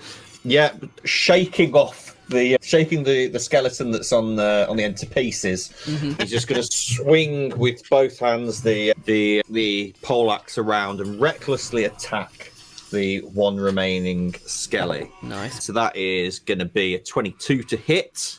Okay, which is I can certainly roll going over to hit. 22. And damage-wise, that's going to be... Oh, lovely. That's a 6. 6 will do. 6. How are you finishing him? Excellent. Yeah, this time it's just straight through the vertebrae, the bottom of the spine, just to create two smaller skeletons. Very nice indeed. All right, okay. So that then brings us out of combat as the remaining skeleton drops to the ground and crumbles. I just start bashing the skulls in with the still really angry. Just, I didn't like that. All right. Oh, sorry. What would you like to do? Any more? Any more of them here? It doesn't seem like it. I pick my torch up, and as I do, you can see that he's just got loads of little slashes and cuts over him. He's like, "Oh, I took a couple more hits than I thought there. Never mind. Are you all right? Yeah. I'll be fine. Let's just do what we need to do and get out of here." Yeah, this place gives me the creeps. I knew those skelly things were bad. You're probably starting to feel, Fellin, a little bit lethargic as well at this point. Your rage starts to diminish with nothing else to hit. Yeah, I am. I'm just feeling a little. Could do with a little. Oh, new little rest. I think maybe. So the spell makes those skeletons appear. You know, the liquid. I suppose so. Can I look at the wall where they came from? Yes, you may. What are you looking for in particular? Like, has the wall been lifted? Is it a door? What is it? Did they magically appear? Poof. Give me an investigation check, please. That is a 15. So it's kind of like almost like slides open. You can see from kind of like the mechanism of it all, but also you do notice there's kind of like a thin veil Oh. kind of over it. Or Is it in like a it. physical veil or a More mystical like veil? a mystical veil. Ooh. Ooh. Oh. Can I like put my hand through the veil? Yes, you can. And as you do so, you feel your life energy sucked into the veil as you take 1 point of necrotic damage. Okay. Oh, no. Ah! Don't touch it. Do not touch that thing. Bad veil, bad veil. I look at Fluff and I'm like, no touchy. No. Okay. She takes several steps back, kind of nursing her hand, going, "Ow."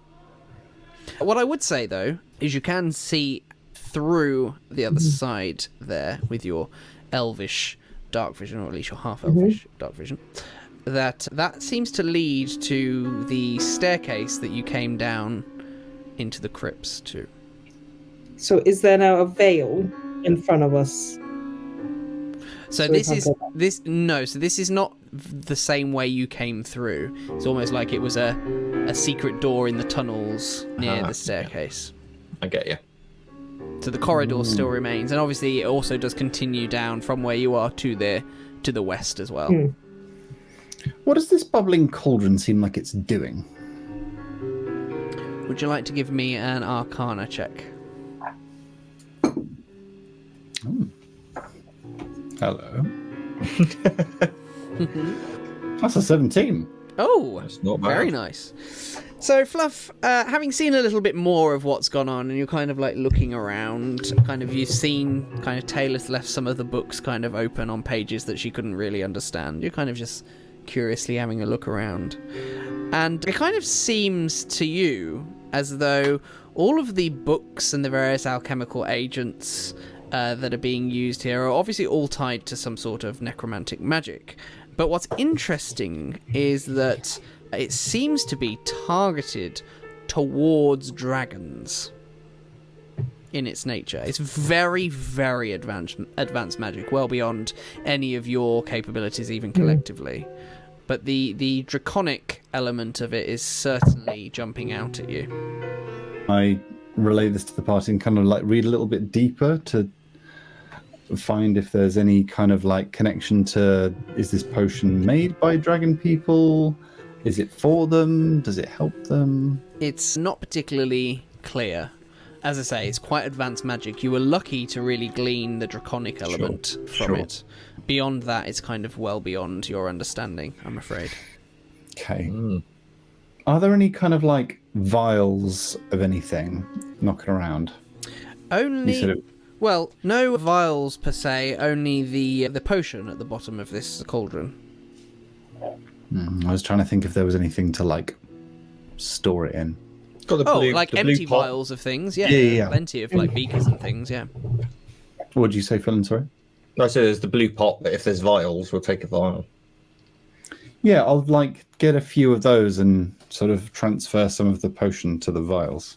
Yep. Okay, sure. All right. Which takes you a few seconds to do. What would you all like to do next? Taileth, anything you'd like to do? Definitely take one of those potions. Okay. I'll take one of them for me. Okay. And yeah, I guess we...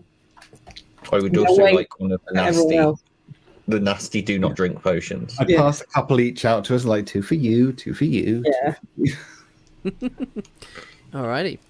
Does the passage continue? It does, to the west, yes. Okay. Specifically said I'm don't like- drink it, but I've never wanted to drink anything more. No, Do not. Don't. absolutely not. I touched that stuff and it really hurt. So if you drink it, it'll destroy your insides. I thought it was the veil you touched. Yeah, that It too. wasn't I'm veil. sure it's all the same horrible. Oh, can I get a ladle full of the potion and like flick it at the veil? Oh. Yeah. You flick the potion at the veil. It seems to kind of pass through the veil.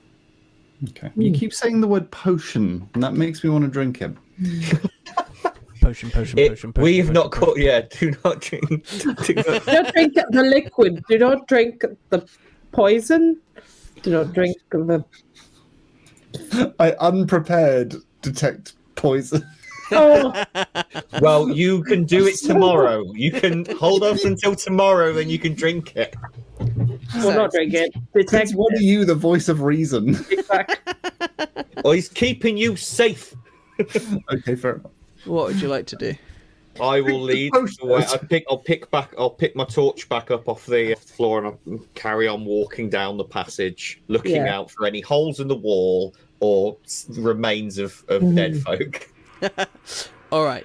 So you follow it round, and this leads towards what looks to be, based on the fact that there seem to be no entrances or exits out of this, one final chamber. This chamber's walls are painted to look like the inside of a dragon's lair, with scenes depicting piles of treasure, robed acolytes bowing in supplication, bound prisoners being served up as a meal, etc.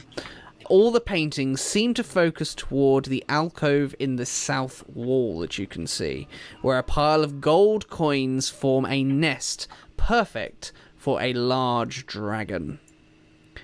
In addition to the paintings, there are 4 large glyphs, one each on the north, south, east, and western walls. The southern glyph is within the alcove. These glyphs are also glowing slightly in the dark of the room. In the northwest corner of the room, you can see symbols in a circle. Could I get an Arcana check, please? I'd like to cast guidance on myself, please. Yes, by all means. that was cocked. That is a suitable 2 from 8. Fellin. 8. Yeah. I'm still new. Rookie warlock. Anything Fellin doesn't understand is magic, so Yeah. that's his position. I rolled a 4 on my guidance, so 11 plus 2 plus 4, 17 again. Oh, Ooh. this looks to you, Fluff, to be the markings of a teleportation circle etched into the floor. The lack of wear on the etchings kind of implies that the circle has been created very recently. That doesn't sound ominous at all. I relay that to the party. There is a little bit more. There's a thick metal rod that's inscribed with sigils standing in the middle of the circle. And lying on the floor in different parts of the room appear to be 4 dead bodies. Recent bodies? Or Well, like skeletal? One thing that is that they're fleshy still, in various states of decay. And although they do look roughly humanoid, they are kind of stitched together from various parts. No. Including some that do appear to be a little bit draconic in nature. I look at the others and I'm like, no, and I just walk up with my things like, no, and I just bring my and I'm just gonna swing for the neck of one of the ones that's on the floor. Like no. All right, Just no. let's We've roll just some been through initiative. this. Let's roll some initiative then, folks. Oh, fucking hell. Oh no! You're gonna get I knew surprise. it. You're gonna get surprise here, which is good news. Fear and surprise. What's not to love? What's not to love? All right. Okay, I've rolled better. There we We're all expecting I these finally things. rolled well for initiative, which helps, especially with the surprise round. That is always good. All right. Bear with me 1 second. All right. So, okay. What we got on initiative, folks? 19, baby. 19. Ooh, Very good. nice, Fellin. Anybody above 19? Nope. Fluff, what you got? 16. 16? Yep. And Taileth? 14. All right. Woo. Okay, good. Solid. An honourable 14. Yeah. All right, cool. So, Fellin, you're actually going to be going first, as is apropos. Yes. So, yeah, you may as well roll to hit then, I suppose. This thing is prone, so you're going to have advantage as well. So I don't need to recklessly attack. That's lovely. Well, that'll be an 18 to hit. 18 will absolutely hit. These things are not really wearing any armor at all. Is it? It's does that crit or no? Prone doesn't crit, does it? Prone doesn't crit. No, it's incapacitated that crits automatically. Oh well, that's a 10, so 13. 13 points of damage at the first one. Very nice. Not enough to finish it though, but certainly enough to get it bloodied, so to speak. Well, then I would like to spin around and use with my bonus action to use the base of my polearm, using polearm master to attack it with the butt of my poleaxe. Okay, go for it.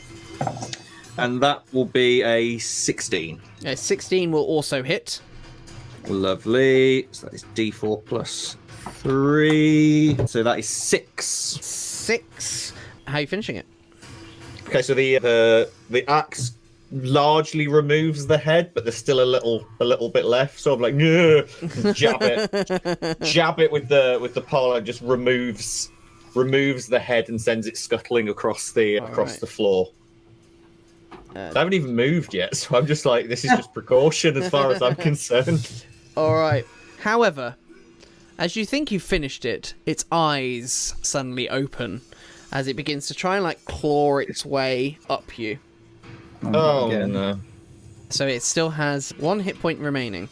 No! Boo hiss boo. Boo hiss boo. All right, Fluff, what would you like to do? Okay, how close together are the skellies? They're kind of spread out around the room. They're more like zombies more than anything else. Zombies. Yeah, they're kind of spread out around the room, probably about 10 to 15 feet apart, varying between them. Okay. I think what I'd like to do instead then is... Oh, but I don't want Fellin to get attacked by that one. Ooh. Danger. High voltage. Will Robertson. When we touch. And when we kiss.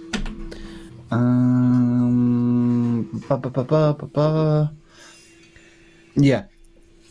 No, I don't want the one to hurt Fellin, so I'm going to use Magic Stone again, and I'm just going to, like, whip a Magic Stone at the one that has just clawed back at Fellin. It's like, no, you don't back down, you go. All right, cool. Yeah, go for it. Roll to hit. Cool. It is still prone, technically, so it will be with advantage. No, actually, no, it's range, so it won't be. It'll be with disadvantage, actually. With disadvantage. Is that counted by me being within 5 feet of it? Ah, fair point. Or is Yes, that- so just straight roll. Yeah, go for it. Technically getting flanking. Oh, Yeah, so just do it as a straight roll. I shan't argue. In which case, that's a 17. 17 will certainly hit. Now, it's only got 1 hit point, of course, but roll damage for me because it does matter as to how easy it is for it to get back up. I'll destroy you. Gah! That's... Ooh, plus my spellcasting modifier, which is 4. So that is 6 points of... I always forget what type of damage. I think it's bludgeoning. Yeah, 6 points of bludgeoning damage. All right. This time it stays down, so how are you finishing it? just good like... job. Just like... pops through the skull and just like... it goes straight out the back. Nice. Anything else you'd like to do, Fluff? Stay the hell away from these things. Stay behind me. Yeah, it just has like his sword out, sorry, his shield out, and he's just there like, oh, why do things keep getting up that are dead on the floor? Taileth, you're up. Right. How many left? There are 3 left. Yeah, Oh my God. but all spread out around the room. All prone, though, so you get advantage on melee Okay. attacks and disadvantage on ranged attacks. How far is the closest one? Well, conveniently, about 10 feet away from you. Okay. I'm gonna move the 10 feet, Yeah. whack it with my quarterstaff. Okay, roll to hit for me then, with advantage, because it's prone. Okay, 14. 14 will certainly hit, Fantastic. as your quarterstaff comes down and strikes at this paw.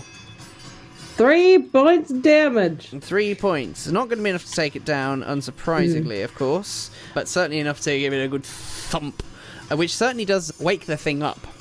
Oh god. Ah! And his eyes just suddenly back like... up. Come open. I may have made a mistake.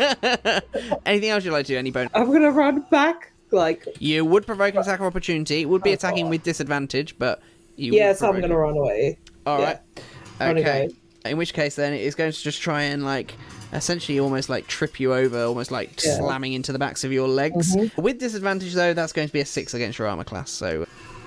I scamper away. Over here. Yeah. All right, I so go. you moving towards Fellin or Fluff? Fellin. Well, Fluff's next to me, isn't he? Yeah.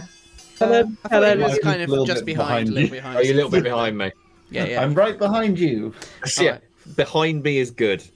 Okay, I do know I can use. Let me have a quick look.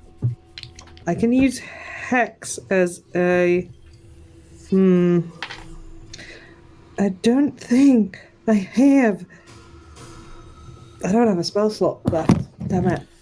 Yikes. Oh, So, that you done? that's me then. Righto. In which case, then, now we are in surprise round. You did have the benefit of surprise. So, it did. would be the zombies next, but it is in fact Fellin next as we reach the top of round 2. Fellin, you're currently not engaged with anything right now. No. I shout to the others, just stay with me! And I run at the one that's just getting up, that's just tried to swipe Nice. at...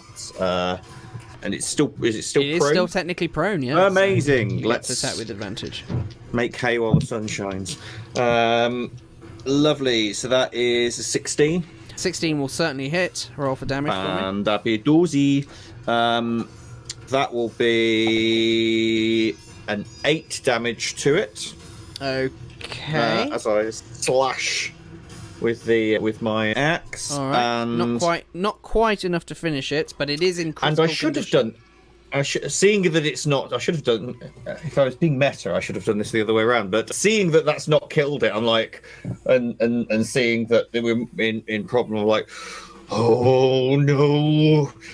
And I am gonna use my bonus action to use my second and final rage to hulk up Puffy chest. and get ready for. It's like, oh, a proper fight, is it? Nice. As you rage, blood pumping, adrenaline pumping. Alrighty. And I am going to use the rest of my movement. I'll take the opportunity attack. I will Okay. move out of combat with it, Okay, alright. back towards the others. And it tries to, much like it did at Taileth, tries to swipe at you, but fails to do so as you move back towards the rest of them. Alright, Fluff.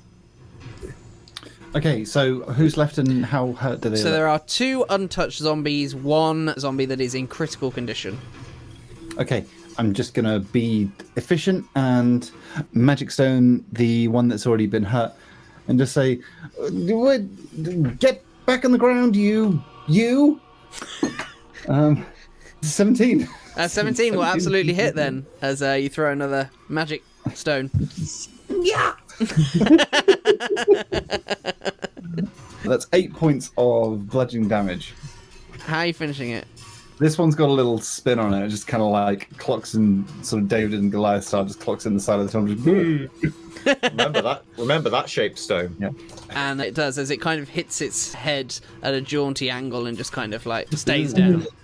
Wheel wins. Just Alright, so you're now down to 2 said zombies now. Anything else you'd like to do, Fluff?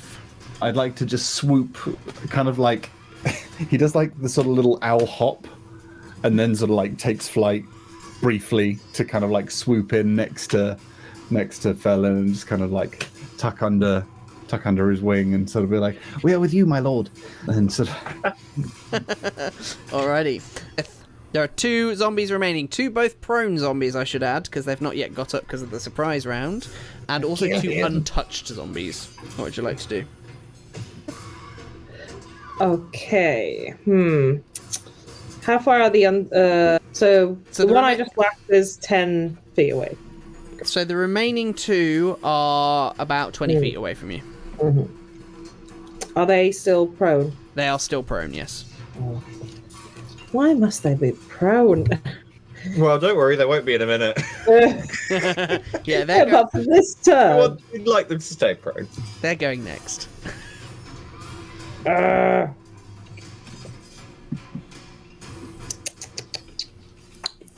let's do some eldritch blasting. All right, by all means, please do. Yeah. Roll to hit for me then, please. Go. Ooh, that's a 22 to hit. Oh, 22 will certainly hit. You taking the one to the north or the south?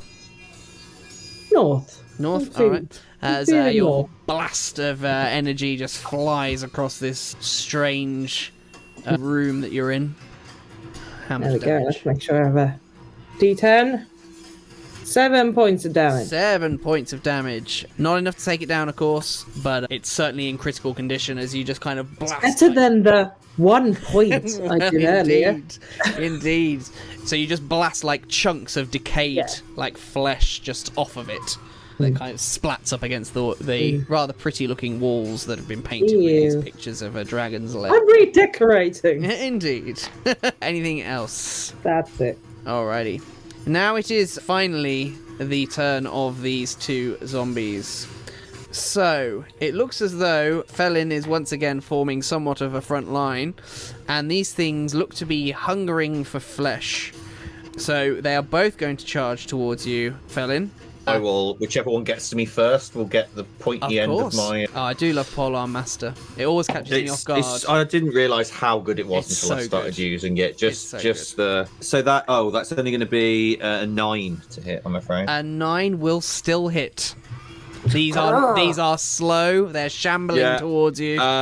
Cool. So that is going to be 1d10 plus 3 plus 2 for my rage. Nice. So that will be a total of 10. 10 points of damage. How are you finishing it? Oh, lovely. Yeah, as it comes, I see a loose bit of stitching there, and I just sort of jab for it and twist. Just flick it out. Oh, ouch! And you watch as kind of bits of it just kind of fall off. What was the total damage you said? 10. All right. Okay. Yeah. It stays down. It stays in Hey, bits I as it just kind of down. unravels, and kind of hunks of it just kind of splat to the floor. All right. The other one though is going to charge in, uninterrupted, for a pitiful 8 against your armor class as it just tries to like slam into you. You just side. I picture like the bottle swinging towards my head. I just Nice. Very Just- good. Awesome. That's going to be the zombies' go then. So there is only one remaining. He is engaged with Fellin and no longer prone. Fellin, you're up next. How do you react? I think it's time for a reckless attack. There we go with the poleaxe, and that's a plus 5, 17 to hit. A 17 will absolutely hit. Absolutely. So that is D8, D10 plus 5 while I'm raging. Okay. So that'll be 6. 6 points of damage. As you can imagine, not enough to take it down. Not enough. So You do, with my shove. Well, go ahead. with my bonus action, gonna just clob him with the Nice. with the butt end. Does not get advantage, but that is a natural 20. Oh, glorious. I've been due one, so that is 2d4. Yeah, big numbers. Yes. Plus 3, which is 9 damage to him with the butt. How are you finishing him? Sweet. Yeah, so I suppose I slash at him as he comes with the main blade of the axe, and then seeing that this one's got a bit of a slightly more decomposed face than the others, I just sort of bash it with the end of it and just. Nice. And because you finished him with a critical hit, he stays down automatically. Oh, sweet. Oh, very nice. Very nice. Very Oh, nice. lovely. Indeed. All right. As a sense of at least tentative calm once again befalls this chamber. I go up and I just start hacking away at the ones that we're like, no. I was like, no, calm. Think of it. I think they're done. I think they're I done. want to go home. I'm tired. Yeah. We can go home soon. I turn to Fluff and I go, those magic pebble things of yours, they're very good. They're all right, yeah. my throwing arm's not as good as it was. Like, I think having 10 days, like, I ate so much when I was with my family in the woods. Like, honestly, don't talk about food right now. Honestly, the wild mushroom risotto we had, stunning, truly stunning. Oh, I'm sure we can get a big meal when we get back into town. all right. Well, what have we got around here then? There's got to be something good around here with all of this. Garden it. That's a teleportation circle. Oh, that'd be a quick way home. No, we're not touching nothing. Don't. Wonder where it goes. You know, Fluff, of course, that to use a teleportation, you would need teleportation circle. Sorry, you would need the command word to use it. Is that can we all generally sort of have a little looky around the room at all the items? Yeah. You said there was some kind of like... So most of it is paintings rather than actual items, but there is a pile of coins in one of the alcoves. I mean, snatchy. Huh? Treasure. All right. And some treasure. So Taileth, as you pick them up, they instantly don't quite feel right to you. Oh dear. Can I have a closer look? What's not right about these coins? Yeah, it. What's your passive perception? It is 11. Yeah, it becomes immediately obvious to you that these are actually just wooden discs that have been painted to look like gold pieces. they're fake money. Oh, that is throws it over her shoulder. What about this? What about this? Like, what would you say it was? Like a rod or a wand or something? Yeah, it's a steel rod that's been placed in the middle of this circle. Is there anything on the rod? A few kind of arcane symbols, if you will. Do you want to give me an Arcana check, Taileth? Yes. Can I give Taileth guidance? You probably... That is... 16. That's quite a good roll. 16. Okay. So, whatever magic has been used to create this teleportation circle is very strong indeed. Certainly by your own standards, Taileth. You think that perhaps this may have been part of the creation of the teleportation circle? Are you utilising this rod, but you're not 100% sure? Yeah. Nor are you certain really where this teleportation circle particularly leads. However, you do know that if you were able to deface the symbols that make up this teleportation circle, it would cease to be usable. Okay. I'm going to share all this, but I'm not going to up around with the teleportation circle. Okay. In case Keith is going to do something with it. Okay. Are the symbols, like, would they make a word, do we think? Yeah. On the rod? Arcane symbols don't really necessarily work like a traditional alphabet. They are more symbolic of various aspects of the weave, which is something that you, Fluff, have heard people mention in passing, but you don't fully understand really what it means. Despite Fluff absolutely doesn't know what it means. He's like, oh yeah, I know the weave. So it's definitely just symbols and not a language. Correct, like, yeah, it's definitely arcane symbols. Are we going to leave this like this? I can't imagine whoever made this is good. That's true. I'm going to kind of look up and go, so how about this? Leave it. What we're doing? Do you want to give me an Arcana check? Oh, Arcana. To talk to the man upstairs. That is a 15. A 15. You get the sense that whatever created this teleportation circle must have been fairly powerful. And whatever it is that is communicating with you, whether it be your patron, your conscience, whatever, is telling you that perhaps it is best, given everything you've seen down here, to perhaps not leave this as you found it. Okay.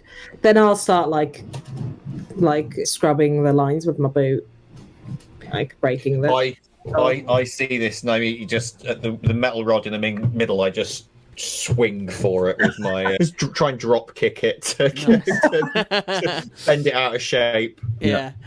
I take out a claw and I like draw a dick on it and just like fully graffiti it. Yeah.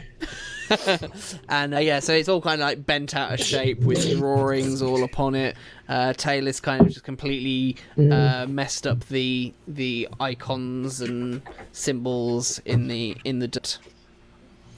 There are no other ways in or out of this room. Is there anything else of note in this room at all, or anything kind of other than teleportation? Fake treasure. Any real treasure? Do you want to give me a perception check? I'd love to. Oh, hello.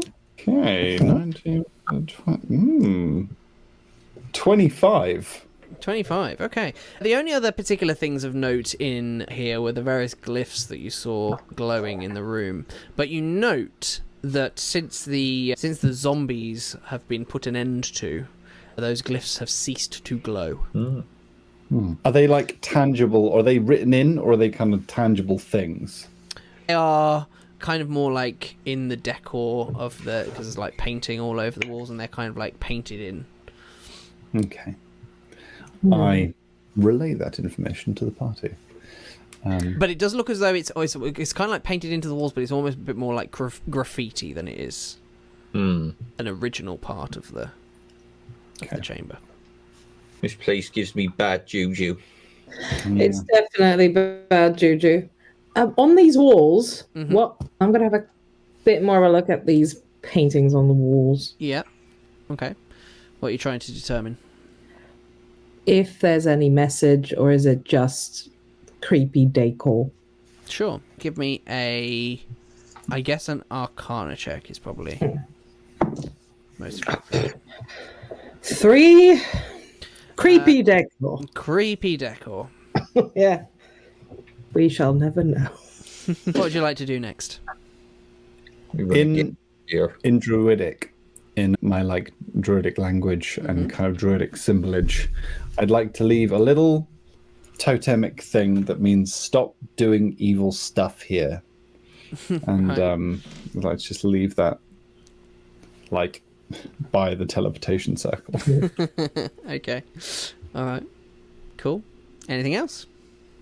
We'd like to leave. And go I would very much like to exit, like please. to leave and have maybe something more substantial than Bickies. Bickies cannot sustain an hour alone. Yeah, we need a hot meal. Okay. Yep. So you make your way then back up to the crypt, and Keith is there waiting for you. And yeah, go on. I walk up to Keith and I sort of prod him in the chest and I say, "This is why you should burn your dead." He says, "Perhaps some people believe that is what we should do, but in my faith, we make sure to protect both their bodies and their souls." Well, their bodies and perhaps with their souls just tried to kill us. They've been stitched together all wrong. They look wrong. He looks deeply concerned and he says, "Could you please elaborate?" We describe the creepy draconic skeletons, the creepy iconography, and the creepy zombies. And the teleportation. And the creepy teleportation circle.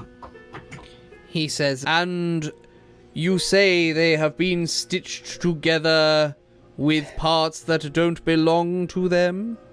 That's right. Unnatural, like. Wrong. They look wrong. What sorts of parts? Like lizardy, dragony parts. There seems to be a general theme of dragons. Yes, very dragon based.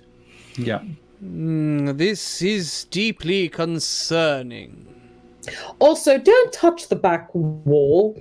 It has a mist to it, and that mist hurts. Yeah, there's a secret thing, and he's like looking around the passage now, like the section of wall that it is, just like where. Oh, and I take one of the. I think you said you gave us a couple each. One of the potions, and I hand it to him. I say, "Do not drink this potion." He looks at Do you it know what and it is? he said, "Very well, but what do you propose that I do with it?" Well, someone down there had made that, and that possibly summons, beyond the dead. I am deeply concerned with everything you are telling me, that perhaps there were experimentations going on beneath this crypt, with the intention perhaps, and this may sound far-fetched, so do forgive me, but perhaps with the purposes of creating a Draco Lich. Lich? I think you might be right. What in the hells is that? Well, have you encountered dragons before? Well, you've not. I think I saw one at a distance when I was a child flying overhead, but we tend not to. I've seen lots of skeletons of ones. And have those skeletons been unable to cease in their attempts at killing you? No, they mostly just got used in rituals and sat there. Well, imagine those dragons, those skeletons of dragons, which are not dead, but in fact undead. And imagine that those dragons continue to contain all of their magical power. And imagine that no matter how many times you kill these things, that they continue to return and wreak havoc on the realm. Well, I'd rather not, if you don't mind. Precisely. It sounds bad. Very bad indeed. And as a member of the Lord's Alliance, I feel as though it is of utmost importance that I pass on this information to my superiors, so I thank you very much for your service today. I have heard many rumors of draconic activity here, and indeed the draconic nature of Xandria Weltron, which came from a source of mine within the Alliance. I am very grateful for your service here, which has helped to confirm these various tales and rumors. I understand also that the Welcomers, the Thieves Guild here in Phlan, have also been investigating various dragon-themed leads in the last month. Oh, the Welcomers. Right. Yes. We're learning about them for the first time. This is not actually the first time you have heard. No, it's not. of I'm bluffing. Oh, I see. I see. Yeah, in which case, do you want to give me a deception check? Is that Welcomers? Was it that? The ear folk, the one-eared folk. Yeah. Oh, so for deception, I have as +0, so that is a 2. Oh, God. That is definitely new information to us. He kind of looks at you, like almost as though he's staring into your soul, and he says, "What dealings have you had with them?" We let one go out of a cage. And did he mention anything to do with dragons or Draco Liches? No, he asked us to join him. We said no, thank you. He was quite nice, though. No, he wasn't. No, I suppose not. Well, if you It was encounter very rude. any welcomers... Someone in a cage, he was very rude. Well, if you encounter any welcomers again, I would suggest that you stay clear. They are an unpleasant bunch. Yes. And I suspect we may will. be involved with this scheme to create a Draco Lich. Oh, I will good. contact my superiors and attempt to perhaps understand what is going on here. I thank you once yes. again for your service this day. And Ah, yes. He kind of slowly reaches into his coat pocket and pulls out not 1 but 2 bags of gold. And the pretty parchment thing.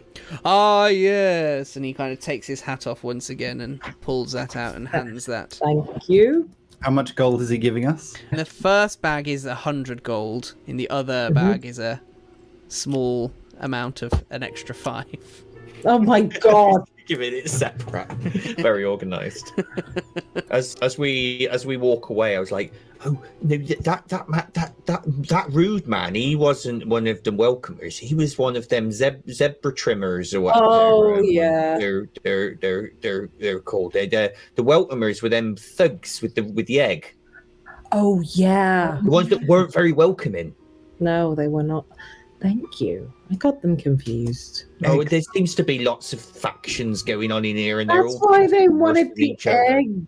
It makes sense. Oh, now. of course, yeah. They bloody love eggs. Right, shall we go get a hot meal and maybe rest a little bit? Yes, definitely. On the way out. I think those skeletons' blades were a bit rusty. Oh no. Ooh. On the way out to Keith, he just kind of like hops up onto something to be at slightly more eye level with Keith and says, I'd probably like sort of fill that in or something, you know, just sort of gestures at the hole where the you know, it could present some sort of security risk, and sort of gives him a little pat on the shoulder and kind of goes, well, so long. Hops down. He says, fare thee well, young Fluff with a Fare thee well, old Keith. He gives you a nod. And what you think might be, perhaps, a smile, but you're not sure. Ooh. Well, stay clear of any gas or mist or potions. Pleasure doing business with you. Indeed. You all head off away from the graveyard here and make your way back towards Madame Fiona's tea kettle for a nice bit of some well-earned relaxation. Yes. And that is where we shall end this episode of Defiance in Phlan, the Dead at Highsun. Yay! Yeah. Now, isn't it F for Keith? Sponsored by F for Keith. Hey there, Questers. I just wanted to take a quick moment to express our huge appreciation for all of our amazing Patreon and YouTube members. Your support means the world to us and helps keep this channel going strong. So I wanted to give a special shout out to each and every one of you. You are Woodstrapper, Simon Jelly, Martin C, Gallus, Gary Lloyd, James Hamilton, J.R. Bellaston, Robert Treadwell, Jason Udall, Jason Bradwell, Nigel Raggett and Rebecca Hill. Your support truly makes a huge difference and we appreciate you more than we can express. And to those who haven't joined yet, I invite you to consider becoming a patron or YouTube member. And not only will you unlock fantastic benefits including early access to videos and exclusive behind the scenes content, as well as access to our Discord channel, but you'll also be directly contributing to the growth and success of this channel. So thank you once again, all of you, for your incredible support, and together we're bringing these fantastic adventures to life. So thank you.